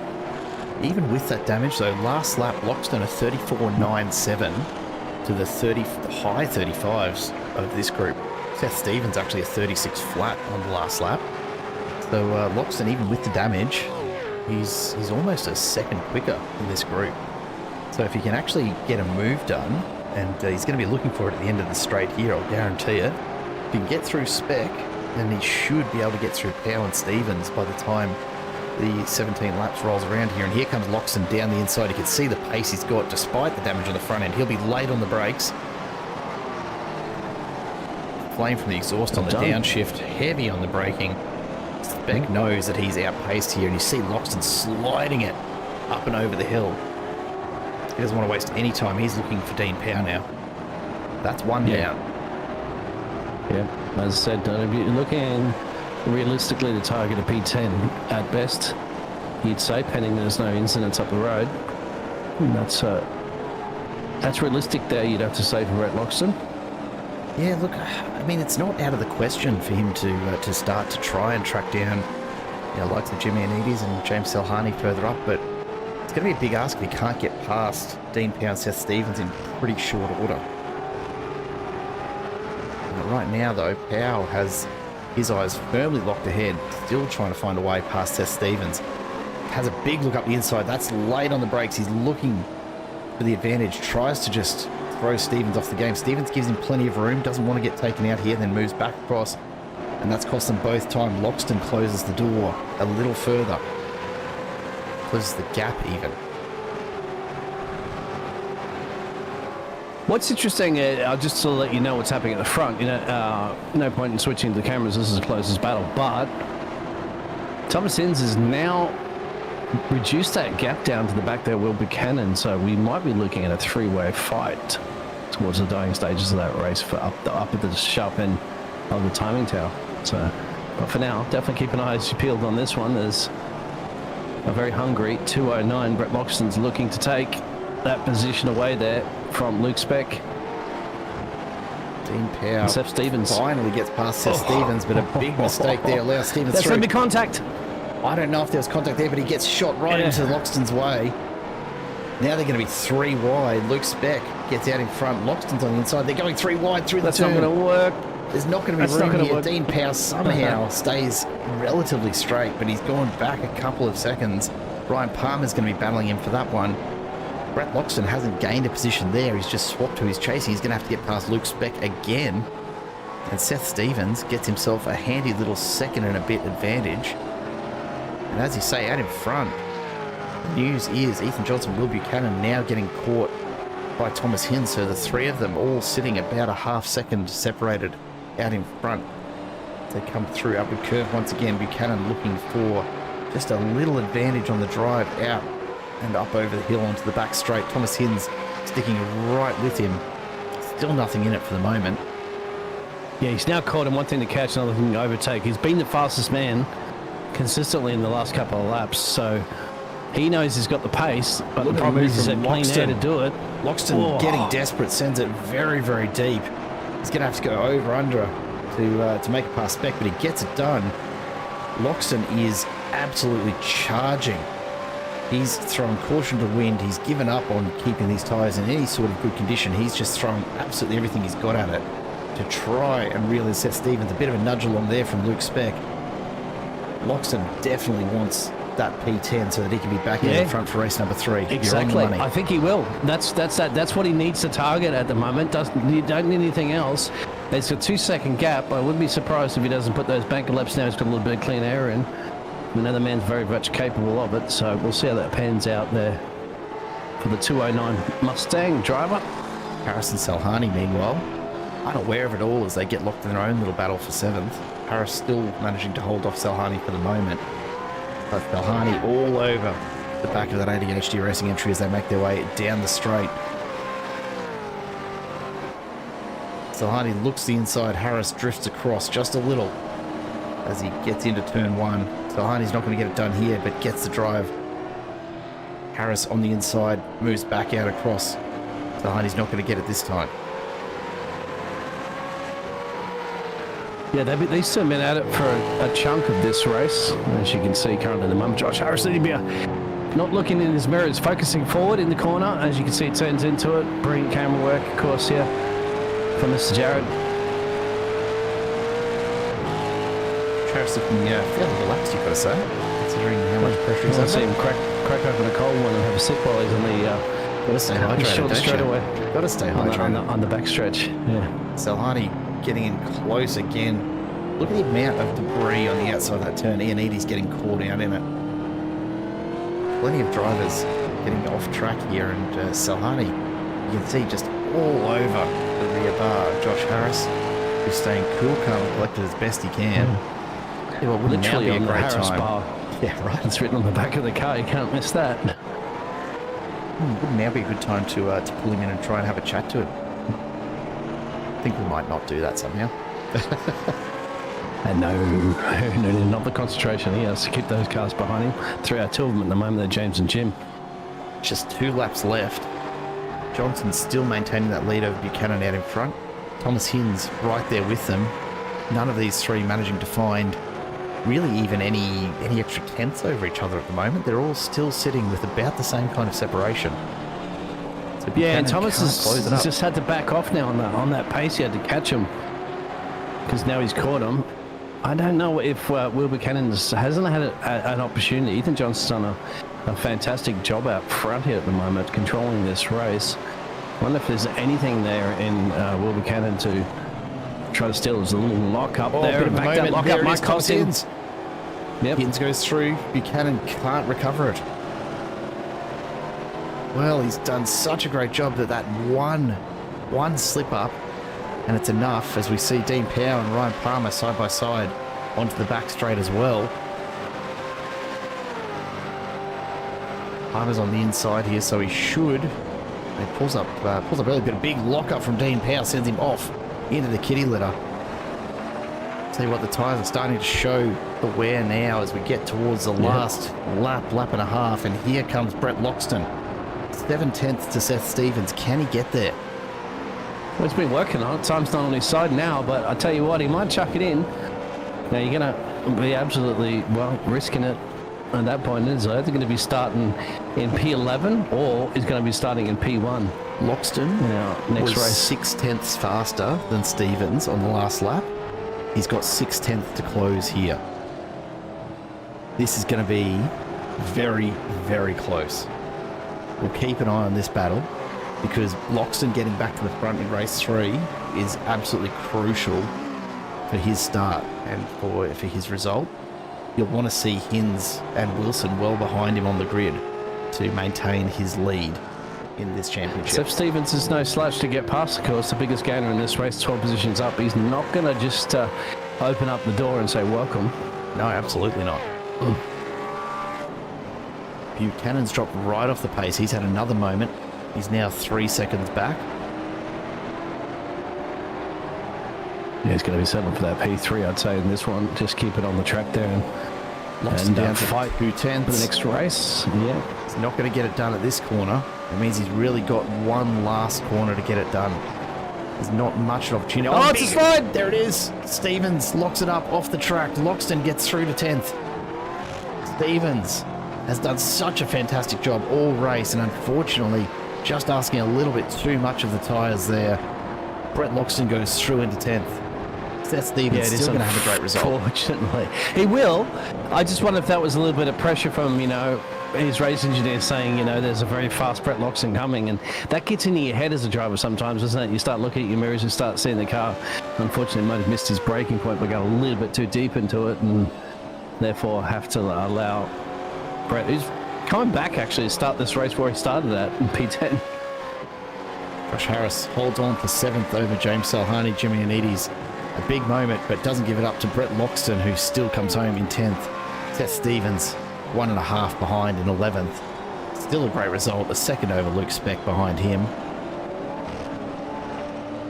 We've still got a couple of battles going on. Ronald Long holds off Jared Burns, who finishes in 19th, down 7 positions from where he started. Brian East we haven't seen much of, but he's just been chipping away at the back there. He'll be coming home in 21st ahead of Jackson Starrett. The Team Pink Camaro. Can never miss him on track. Yeah. Jackson Starrett having some fun in the background. Well, if you wanted to have a chat to a driver, it might be your only chance right now while we have a little bit of a breather between this one and the next one to chat to Josh Harris or any other drivers if you want. Because those results will have no doubt in this reverse grid coming up soon. So it's going to be interesting. Good job there, Ethan Johnson. You have to hats off to him here. Had to maintain that pressure that he had from Will for a lot of that race. And then kept his cool, got the job done. We wait for the results to just flow through here from race control.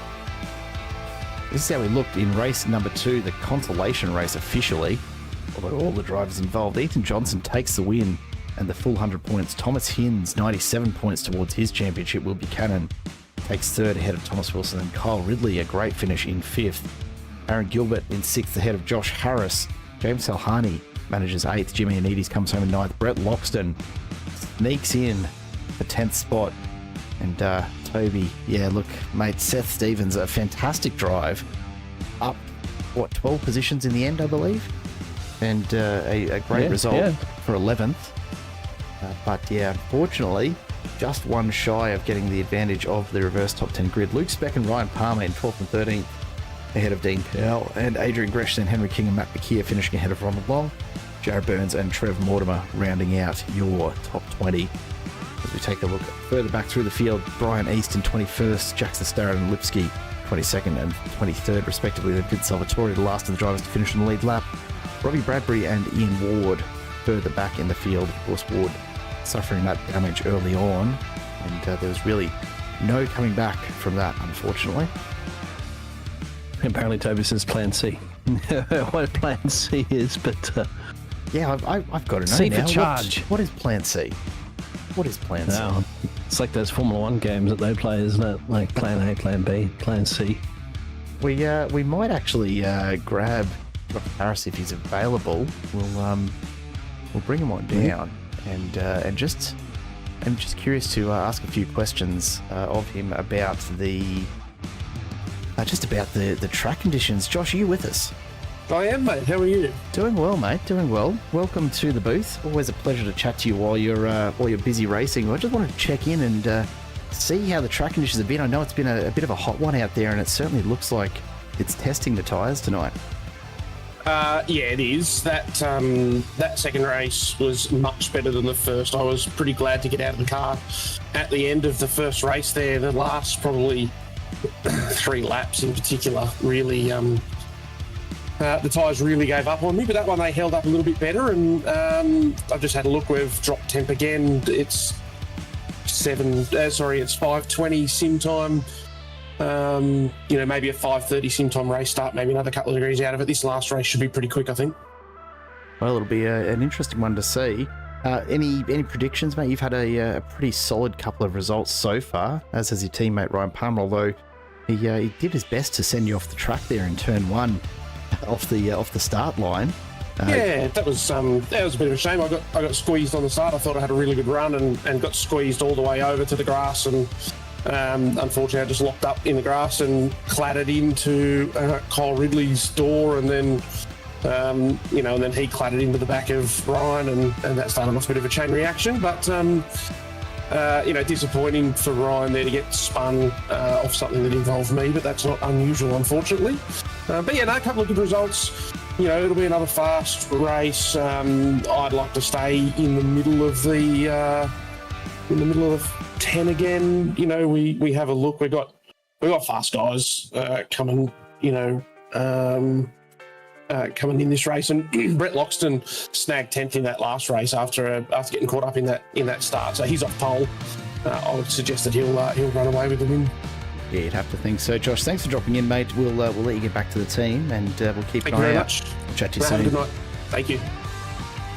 Josh Harris there from ADHD Racing, of course, and yeah, certainly will be interesting to watch Brett Loxton from the front row here, Biggles. I think Josh is probably on the money. It's going to take something pretty special to stop him from running away with it again, but not impossible.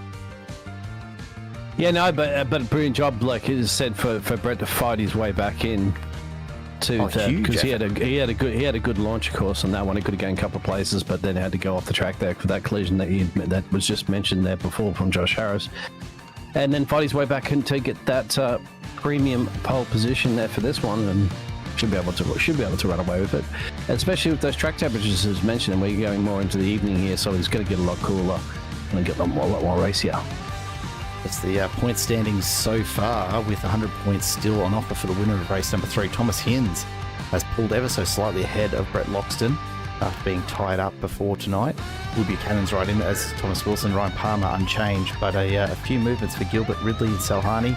Josh Harris up a couple of spots. Jamie Dyke, of course, not racing tonight, so he's dropped a few spots away, and I'm not sure if we're going to actually see him back again for the season. I haven't heard on that one, but we will keep an eye out as we get ready to go racing once again here at Okayama. This is race number 3, and this is how your grid looks. Brett Loxton will be up front with the reverse top 10 alongside Jim Ioannidis and James Salhani and Josh Harris on the second row. A great opportunity for Harris to extend his points lead in the M Cup race.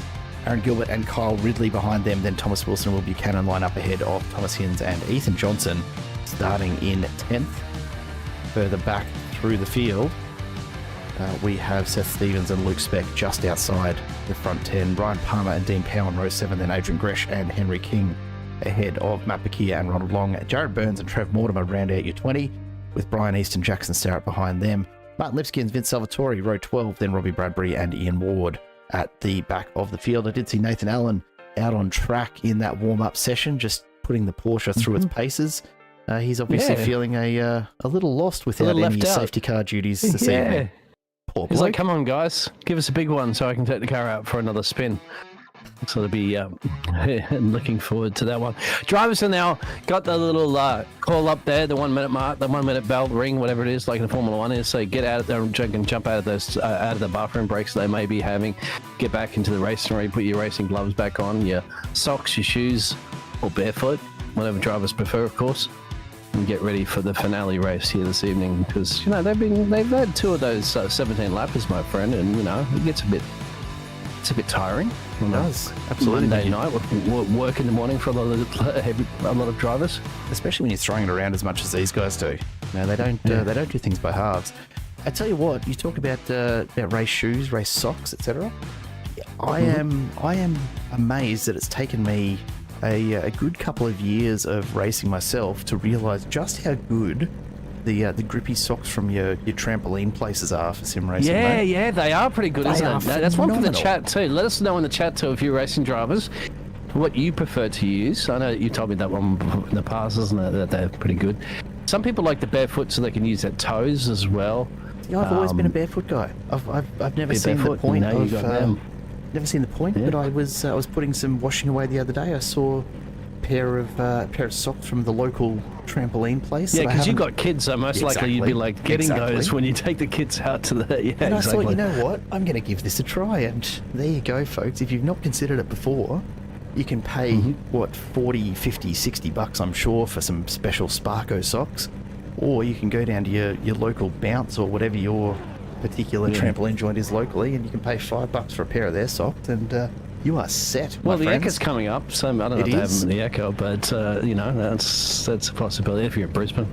But that's a good idea. Yeah, just get the ones that come with bouncy castles and all that sort of stuff, the trampolines as you mentioned, because why spend all that money on performance racing socks? Pardons. Some people have the shoes, the racing boots. Some people. Some of the drivers like to do that anyway. When they get ready to go, a racing traffic race. Brett Loxton off the line here.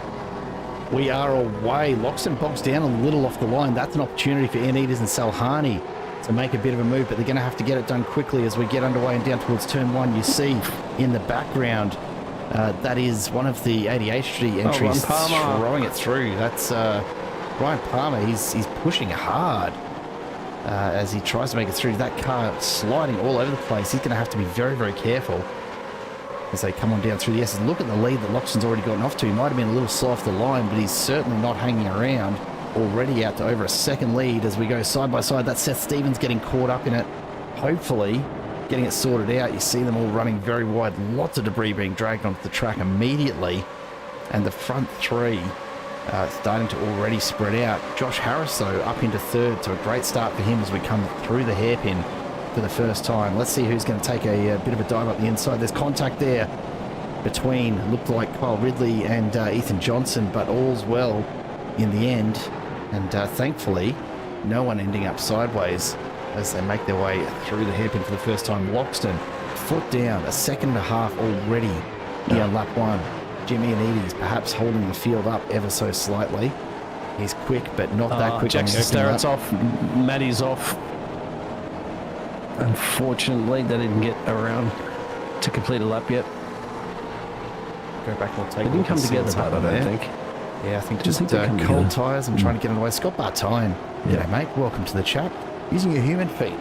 Well, I've got to ask now, what other feet do you have the options of using? Yeah, that's what I was thinking, what other feet do you use? As we see Thomas Wilson and Salhani getting into it there. Up here into the pits, I imagine, to have to get a little bit of damage repaired. As is Jack Starrett, we'll go back and we'll take a look at just where that damage has come from as the sun starts to set here at Okayama. We get into race number 3. 17 more laps to go. 100 more points on offer for the winner. And Brett Loxton, out to almost 2 seconds before this second lap is even halfway done, has absolutely started to stamp his authority on this from the get-go. And we've got another Thomas and Thomas show again, so you can't separate them. Thomas Wilson, Thomas Hinds. Thomas, both those drivers up 2 and 3 places in this race, all battling currently at the moment behind James Sahani in P4. So Wilson to see how that's going to pan out. Very aggressive line there, trying to. And there's contact in the back. That's Jared Burns, Dean Power. I think they can get off the racing line. That's an awkward spot to be stuck. He manages to get it going. Seth Stevens is dropping back a little bit too as well. Getting caught up in amongst the crowd here. Got a few things to go back and take a look at. Let's take a look first of all at Matt Bakir and Jackson Starrett. I think perhaps getting mixed up in this. Bakir just contact with his teammate actually sent him off. So into the wall he goes. And then Jackson Starrett is still coming through. Getting pretty excited, but then contact with the same Alpine Pro car has taken out both Starrett and Bakir. I'm not exactly sure who it was. It might have been Adrian Kresh, perhaps Ronald Long, but could you imagine getting handed 20 seconds of penalties for incidents over the space of about 5 seconds? Quite possible. Ethan Johnson looking to make a move on Aaron Gilbert as well too, back in 8th and 9th places. We know how of a fantastic performance Ethan Johnson has, and he's showing his pace currently at the moment here in race 3. A bit further up, you get the Thomas and Thomas show again, as you can see in the pictures. Wilson defending hard here. Thomas Hinds looking for an opportunity to get through. Not quite finding it yet, but Wilson really moving his car around a lot to make the pass very, very difficult. Hinds a little bit more controlled at the moment. Now that probably won't have a huge impact just yet, but if Wilson starts to chew through those tyres, Hinds is going to be in a pretty good spot. See him slide the rear end of the car under brakes. He's hanging in with him at the moment. Nothing to Yeah, separate Will them. Buchanan hunting them down in the background too. That's a pace combination. Seth Stevens dropped a little bit further back into P21 as well, turning out a little slowdown or a little off-track adventure. So they've got a bit of work to do here. And James Sahani and Josh Harris making an attack at least. Josh Harris is holding in at the moment, that one position up, but how long can he hold off James Sahani here? Had to go defensive to keep him at bay here at the moment. Sahani pushing hard. We go and we take a look at the incident between Dean Powell and I believe his teammate Jared Burns here. So Dean Powell, you can see Burns on the inside. Seth Stevens going to end up in the middle. Contact from Stevens, and then so Stevens probably the cause of that one. Unfortunately, the two teammates ending up just no miscommunication there. Oh, Dean, be very careful on that. Almost clipped a car. Got it moving though, and here comes Salhani. James down the inside. Josh Harris can hold the inside of the left-handers here. It should be enough for him to get his nose back in front, but only just. Salhani very, very quick in the Aussie Mail broadband car.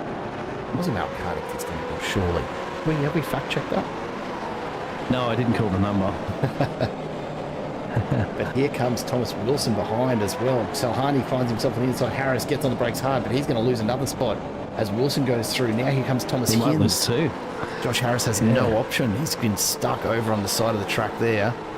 He's going to be dropping back to 5th with Hins and Buchanan hot in pursuit. Aaron Gilbert and Ethan Johnson behind them. So this battle here, a whole bunch of very quick drivers caught up in it. And all for effectively 3rd position, really. Well, he did say that, didn't he? In the interview, he said that he was hoping around the 8th and 9th positions because there's a lot of quick drivers coming through, which is exactly what Josh is facing right now. He's just not going to just move over and let them through, but he knows that in his mind that during the interview that we had that he is expecting at some point they're going to fight their way past him. Have a look at this absolute train we've got going on here.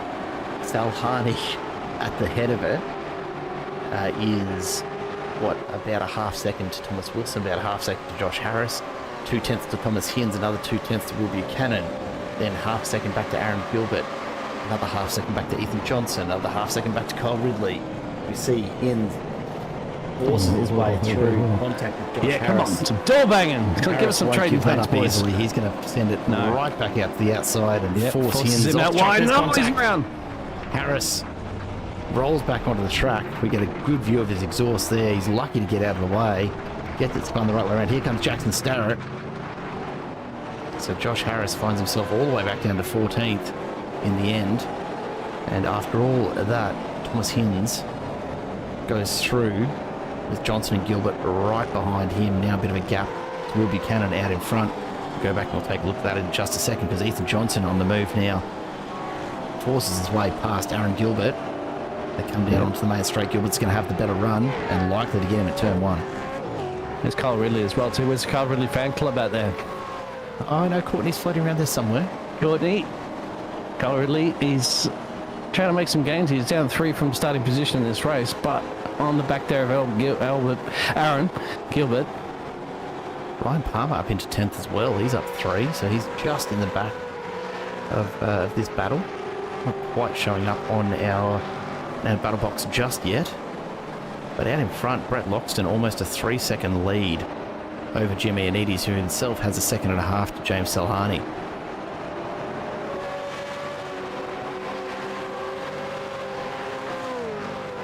Yeah, we kind of expected that Brett's going to be running away with this one. No pit stops needed, so you can't really do too much in race strategy on that one, can you, to bring it to the 209 Mustang? No, and there's no... With such a short lap, we're talking 1.5 minutes for a lap here. There's absolutely not enough to be gained by fresh tyres at the halfway point either. 17 laps is not hard work for these tyres. They're not going to love it, but it's not hard work for them. This track's not especially tough on tyres. The track temperatures will be a little, but it's not going to be enough to justify the almost, by the time you get from end to end of the pits here, you've actually given away almost a full lap. So you're going to have to pick up, a minute and a half plus of time by doing that, and that's just not going to happen. This is why I say you need to do the pop-up sprinklers. Bernie Eccleston idea years ago. Just have them pop up randomly, possibly could come up in any of the races, and they could pop up there for a minute, 5 minutes or something like that. Just that change the track utterly conditions a little terrifying. bit. The idea of that, absolutely terrifying. Oh, it's fun. It's fun. never Nobody letting can get you hurt. near my race car. It's a virtual world. Nobody can get hurt. Mate, what about Pride? Pride can get hurt. That probably can get hurt, yes. Ryan Palmer closing in now on Kyle Ridley, who hasn't managed to find any weaknesses in Gilbert's defence just yet. And Ryan Palmer find a little weakness in Ridley's here as they make their way down the back straight.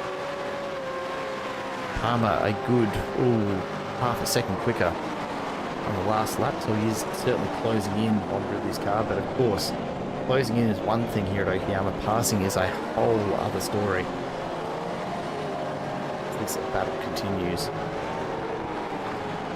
Really, the gap out in front, Jimmy Anides must have had a bit of an issue because James Salhani has closed right in behind him. You've now got very, very little separating second through fifth or even sixth. Ioannidis, Salhani, Wilson, Buchanan, Kins behind them.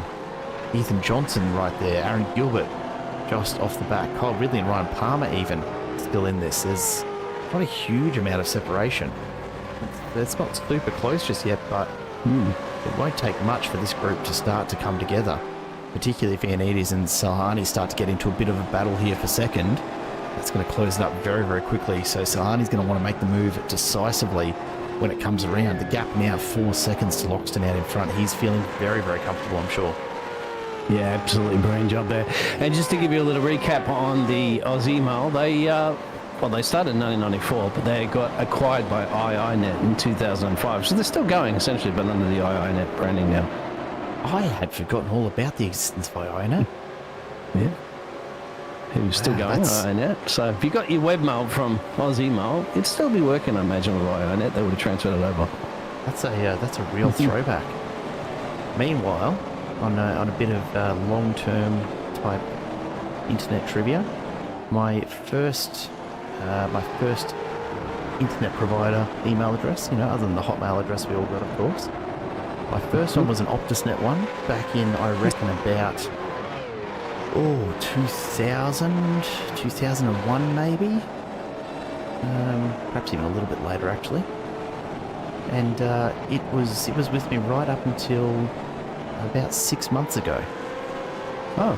So you retired that email address I retired that one because it was time to finally change internet providers. I had mail back in the BBS days. Oh wow! Where you had to log in the BBS and actually download your mail packets and stuff like that before email existed. So there he goes.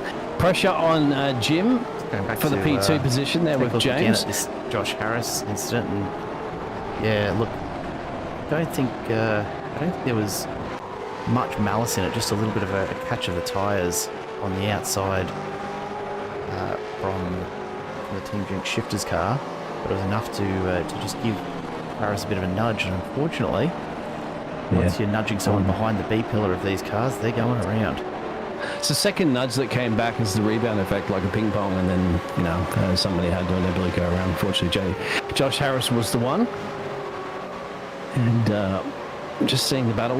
Just to let us know out there in the chat, your pick for the favourite livery. You've had a couple of races now to have a pretty good look at most of the field, I'd have to say. I reckon we've got to count out the people who are running their ordinary liveries, right? Like that can't be included, in my view. No, I would imagine no. It's a special livery night. So, taking another look at the inside. Let's go for a bit of a wander through the field. My pick would be Jim with that flashback Days of Thunder one. As you can see in your pictures, that's. Let's go take a bit of a close-up look. So Jimmy Anides with the Days of Thunder Paul Trickle livery going on. We've got James Salhani in the SLM Motorsport Aussie Mail broadband entry. My pick, Will Buchanan, Revolution iRacing, the HRT inspired. Oh yeah. Oh, it's just occurred to me. Is that? No, it's fine. I just can't wrap my head around the Kiwi bit. I'm trying to understand the reference, but I'm not getting it. James has got a good run here. Am I just too young? Jimmy Needy's losing position if he's not careful. Bit of contact there, and James Salhani off the track with him. Iannides rejoins. Oh, that was a dangerous rejoin there. Iannides trying to get rolling, almost gets wiped out. As we take a look at Kyle Ridley's livery, the alternative colours for SLM Motorsport, the black livery instead of the white of James Salhani, you can see in the background.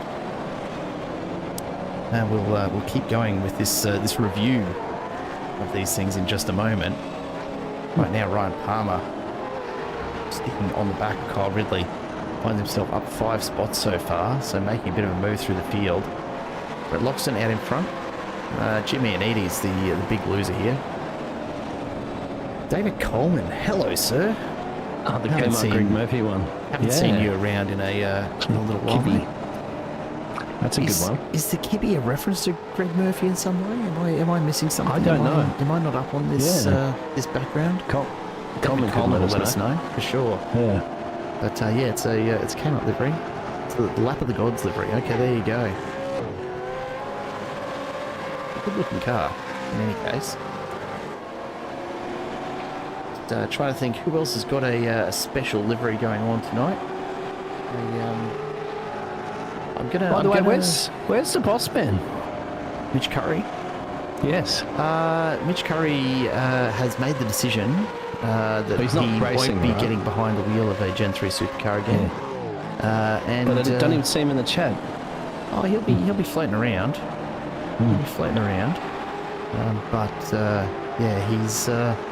He's decided that it's not worth the pain of driving one of these cars. So he'll be hanging out for the GT3 season coming up a little later on. After we finish this Gen 3 season up, there'll be a few weeks break, and then we'll be back into it for the GT3s. Domains2U GT3 Championship will be back on your screens with MC Motorsport in really probably only about a month or two from now. Can't recall the exact date off the top of my head, but I'll go digging for it. Never ends. It doesn't. It just takes breaks here and there. I'm gonna allow Robbie Bradbury, incidentally, in terms of livery entries. This is the refreshed livery for his tonight. He's usually sporting the white Majors Garage livery, so going with the black and chrome. I don't know if that's a special edition for tonight or if he's just had it updated. Looks nice, yeah. I love it. It is a nice one car. I really appreciate it's a nice use of chrome on a livery. Oh yeah, and especially for us in the broadcasting booth, isn't it? Because you can see how well it reflects and stuff like that. Of course, as a driver, you don't see that because you're inside the car all the time, but we can and we enjoy it. Absolutely. As he closes in behind Ian Ward now, they're on their way down the straight. The battle for 16th continues. Jump back up front, where Aaron Gilbert's still under attack from Kyle Ridley and Ryan Palmer still in the mix. The lead out in front now for Brett Loxton out to almost 6.5 seconds as Thomas Wilson and Will Buchanan go at it. Josh Harris goes around. Harris has gone around again. Is he stuck? Ooh, Josh Harris is not moving and has requested a tow back in pit lane. There you go. Wilson, Buchanan and Hins all right in it still. This battle for second continues. What's happened to Josh This is Harris? important for Thomas Hins, isn't it? This is essentially maybe a switcheroo in the championship again. It could go back into the favour there of Brett Loxton, who looks like he'll be locking this race up. I think if Hins can just hang around in about this third or fourth position, he should be pretty well locked up with Loxton still after this race. Bearing in mind there are no more drop rounds, so every single point counts from here on. That is for tonight. Formula 1 drivers would love to have drop rounds, wouldn't they just? With 2 rounds remaining in this MCV8 series, this particular season is getting very, very close to the finish, and we do not have a clear winner yet. So Loxton and Thomas Hins, the standout favourites at the moment, if you're a betting person. But don't count out a few of these other drivers who are right in the mix still. Yeah, it's crucial, isn't it, Jared, to not make any big losses currently at the moment this deep into the championship. You've just got to get as many points as you possibly can. If you're going to potentially for an overtake, just to get a couple of points, is it worth going around and dropping yourself to 10, 20 places and losing that many points? Short, no. At this point of the season, it is absolutely about consistency. You know, you have to get the best result that you ever have, but you certainly have to make sure that you're finishing races and getting a good haul of points to try and maintain your position, because a bad night in these last 3 rounds, you can't just wipe it out as a drop round. It is absolutely going to follow you the rest of the championship, as we see King and Spec side by side through the hairpin. Spec drops down to 12th, still where he started this race, so nothing gained, nothing lost at the moment. Josh Harris, some significant repairs to be done. Seth Stevens is out for the evening. Jackson Starrett and Matt McKeer not recovering from their earlier crashes, unfortunately. I just realised that everybody's driving on the wrong side of the car. Should be in the left, boys.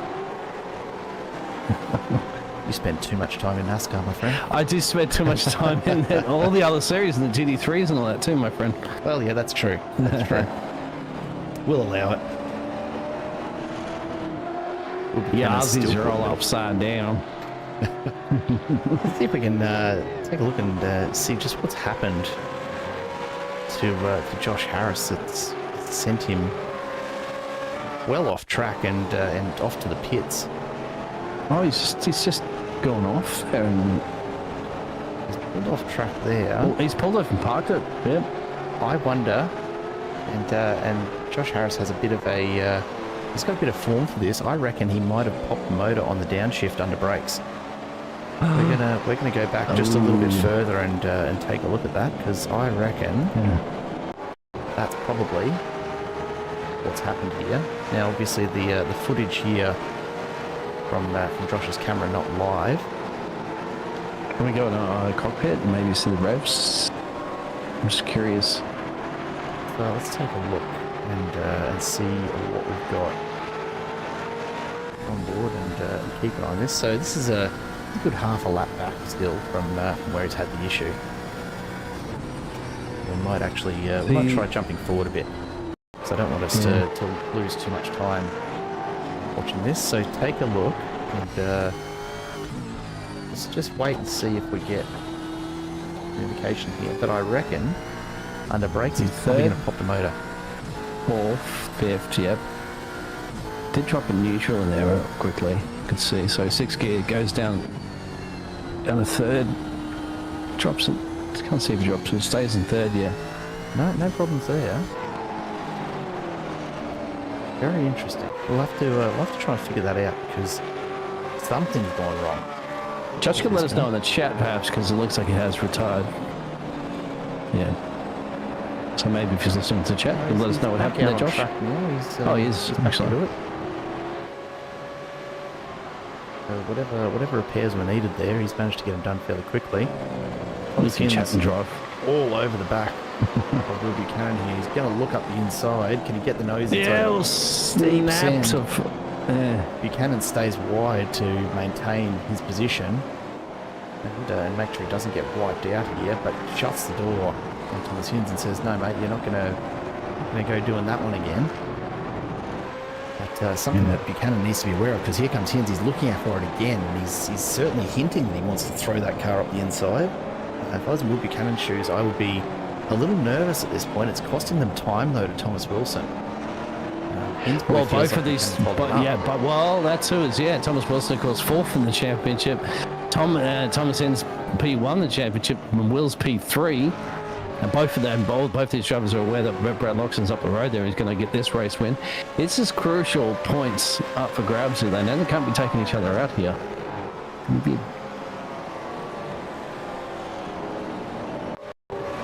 Back to see. There it is. There's the smoke. Sure enough, Josh Harris has popped another motor. Oh, it's not even a Mustang either. Well, it doesn't matter. You downshift the way that Josh Harris does, and it's pretty hard to blow up a Chevy engine, mate. Not that difficult. Can be done. Clearly, it's Something we've seen Josh Harris do more than once this season. As Hins finally gets the run he's been looking for down the inside of Buchanan. They're coming down side by side. Who's going to be on the brakes first? Hins is late on the brakes. Buchanan's going to try and get the better line here. Gets back alongside. That's a great corner from Buchanan. Hins, though, up the inside. Now can Buchanan get back inside? He can't quite get the power down. Hins is going to gain P3, but only just. Buchanan put up a fantastic fight there. In the end, Thomas Hins just taking up too much of the track and nowhere the will to actually try and make the move. He's going to keep the pressure on. A little puff of smoke as one of the brakes locked briefly. Buchanan stays right on the tail of Thomas Hins. They need to reel in Thomas Wilson. Brett Loxton out in front by 6 seconds, looking very, very comfortable as he starts the second to last lap. Now the last lap, sorry, for Brett Loxton. 2 seconds is a bit of an ask there. 1.7 actually for Thomas Hins to try to get Thomas Wilson, I think. As we see, he can reel him in, but it's another thing to get the overtake done. Yeah, I think he might have to settle for the third step on the podium on this one. He's got to be more focused about keeping Will Buchanan behind him so he can secure that third step. If Hins or Buchanan can catch Thomas Wilson at this point, really question whether Buchanan's got the move to gain P3 back from Thomas Hins. It's just... Will's just not had one of those... I mean, consistently, of course, get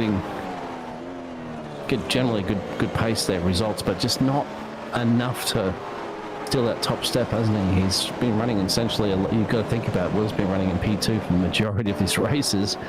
Back in P4 currently in this one. But just getting it pulled up and just pulling it up before the fence. Making it super close for the super cheap auto entry. Not a bad choice of delivery for the night either. Give him that. Yeah. Take nothing away though from Brett Loxton, who has led this one from start to finish. And he'll be coming around now. The last couple of turns, Brett Loxton makes it look easy in the end. The Team Jinx Shifters driver cements his position, you'd have to think, in the podium spot when the racing is said and done for this season. Whether or not he'll hang on to P1 is anyone's guess still, but he's certainly in and with a fight. Thomas Wilson comes home ahead of Thomas Hins and Will Buchanan, then Ethan Johnson and Ari Gilbert ahead of Kyle Ridley. Henry King is going to battle all the way to the end, but not quite going to get there. Jimmy Anetti's crosses just a couple of tenths ahead with Luke Speck in at 12th. And then quite a gap back to Jared Burns and Adrian Brescher's Josh Harris crosses a lap down in P23. Robbie Bradbury, not a great night for him either, but manages to salvage a 15th spot, still up 10 from where he started, so can't take that away from him. We see the rest of the field coming through now. Just a couple of drivers left to go. Ian Ward, Brian East comes across now, and Vince Salvatore still trying to finish off his final lap.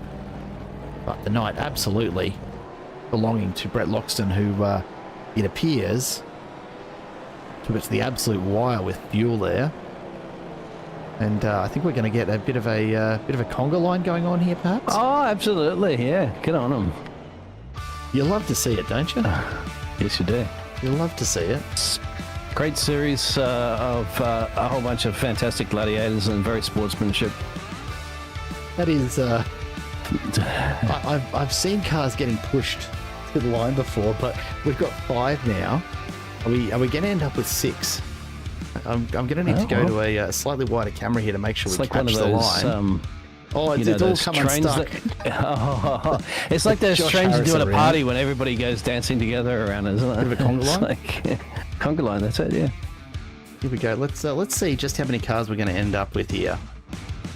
Everyone's... Oh, he's not the only one. We're getting a push there for to Thomas Wilson as well. Luke Speck's giving him a bit of a nudge towards line. Geez, they almost came together with what looked like one of the Black Hawk Motorsports cars. There it was. So Wilson out of fuel. Brett Loxton out of fuel as well. While we're waiting for them to make their way back to the pits, we might have a chat to Thomas Hins. Thomas, welcome to the booth, my friend. Hey man, how you going? Doing well. A solid night out there for you. Obviously, a pretty decent battle going back and forth for a while with Will Buchanan, but in the end, a P3 to finish your night. How are you feeling? Yeah, good. Yeah, good to get the podiums and just have good runs. It's a bit annoying, this track and this car, to be honest. I'm not really in a rush to race here again.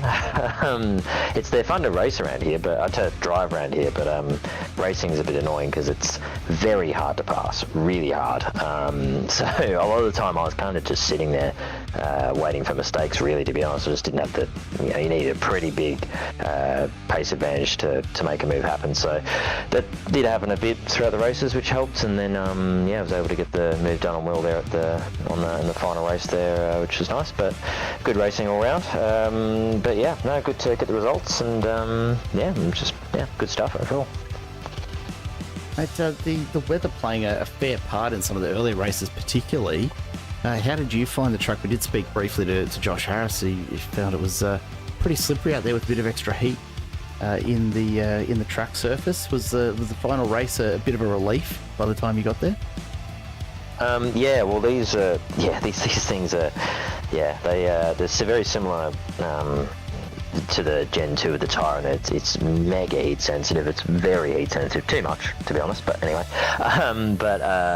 you can overheat these tyres so easily, and then you just tank pace. So they're a bit annoying like that. You really have to really juggle with them to keep them in the right window, when they're in the hot, like the first race, that it is a bit annoying because you're just trying not to, you're trying to get wheel spin, lock ups. You're not really focusing much on passing people. It's more just trying to keep the car straight and not have those lock ups and wheel spin, because the second you get too much, especially when it's super hot, the tires just absolutely melt and then you've got nothing. So they're not a lot of fun in those conditions, but in the cool weather it's a bit better. You have a bit more wiggle room to actually push it a little bit and not totally ruin the tyres. So yeah, it definitely makes it tricky early on, and I was adjusting I think a bit in the first race to sort of keeping the tyres in check and that, and I definitely think I did a better job of it in the second and third race, which was good, and able to actually do some more,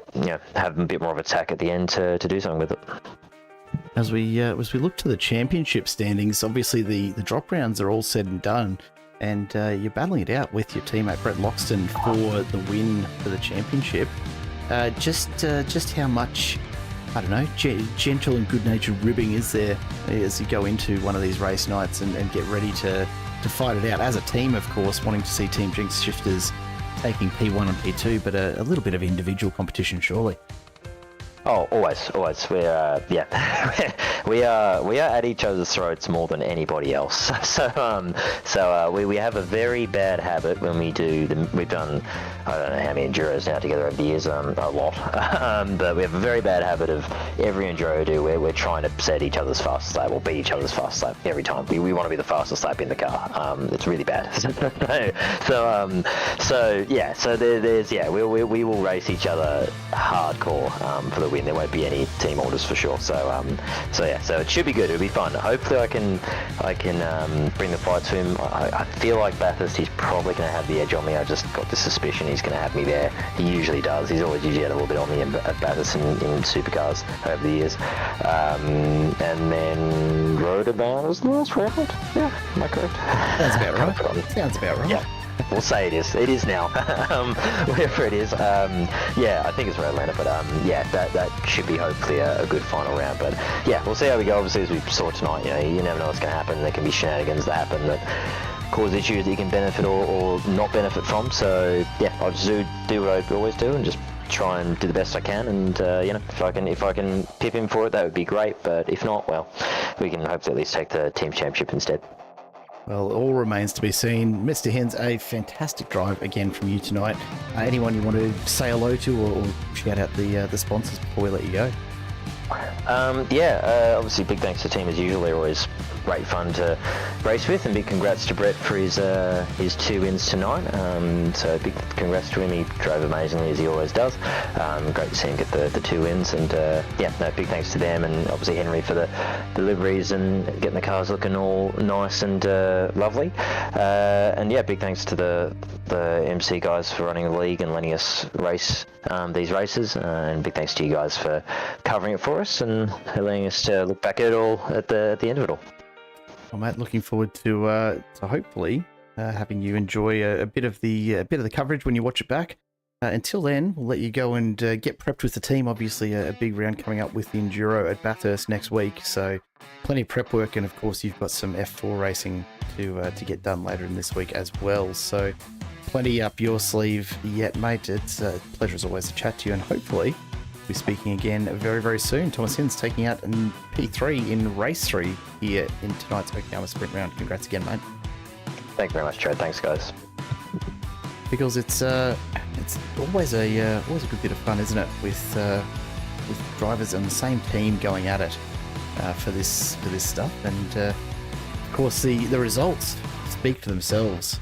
At the moment, we've got Brett Loxton taking the win there, picking up a few extra points over Thomas Wilson, Thomas Hinds, of course, Will Buchanan in 4th, Ethan Johnson in 5th, and Gilbert and Ridley in 7th. Salhani, Palmer, and Ioannidis rounding out the top 10.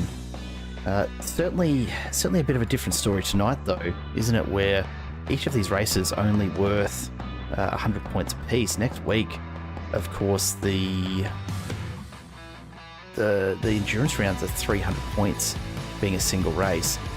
There's a real opportunity for someone to make a big impact in their championship standings as we take a look at where they're lining up after tonight's events. I don't know, mate. There's obviously a whole bunch of points on for 2nd and 3rd in those Enduros, but it's got to be tempting for the drivers, doesn't it, to have a real crack at it? I mean, again, it's going to be absolutely huge for that gap. As you can see there, give or take 9 points or something like that. It's not a lot. It feels like it's like Formula 1 championship at the moment, isn't it? With Oscar and Lando, it's going to be close, and the endurance race, of course, is going to be a make or break situation for definitely those drivers. You'd say probably down to Thomas Wilson as well too. Might still have a shot at it on that one, and Ryan Palmer, of course, and Josh Harris. Well, they're not too far between each other there for that battle for the AM class victory title as well between them. So, yeah, I can't wait. It's definitely a make or break situation this next round for sure, and then. Who's going to see who's going to come out on top there? We're going to have a 4-way fight come down to a 2-way fight or a 3-way fight towards the end. Who knows? Yeah, it's going to be hard going for Thomas Wilson from here, you'd think, but certainly him, Loxton, and Buchanan at the very least, absolutely locked into this battle. A total of 27 points from 1st to 3rd, with 2 rounds left to go. Bathurst the Enduro next week, and then of course we finish at Road Atlanta in week number 8 of the MCV8 series. Brought to you by Domains2U.com.au as always. It's been an absolute pleasure, folks, to have you along again for the racing here tonight as the sun sets over Okayama and the Japanese hills. Beagles, as always, a pleasure to have you along with us this evening. Thank you, sir. Always a pleasure. And of course, to everyone watching at home, a big hello. Thank you, Charlie. I'm glad you're enjoying the coverage, mate. And for everyone else tuning in, thank you so much for the support. It means a lot to have you here with us each and every week. Do stay tuned, and of course, keep in touch with the rest of the racing going on this week. We've got the simulcast of the Alliance Sim Racing V8 series tomorrow night for you at around about the same time. And then, of course, Thursday night, we see more Formula 4 action from the Formula Drivers League as the battle heats up in the open wheelers as well. Do stay tuned to Simple Racing Broadcast so you don't miss any of the action. But until the next time, folks, it is, of course, goodbye for now.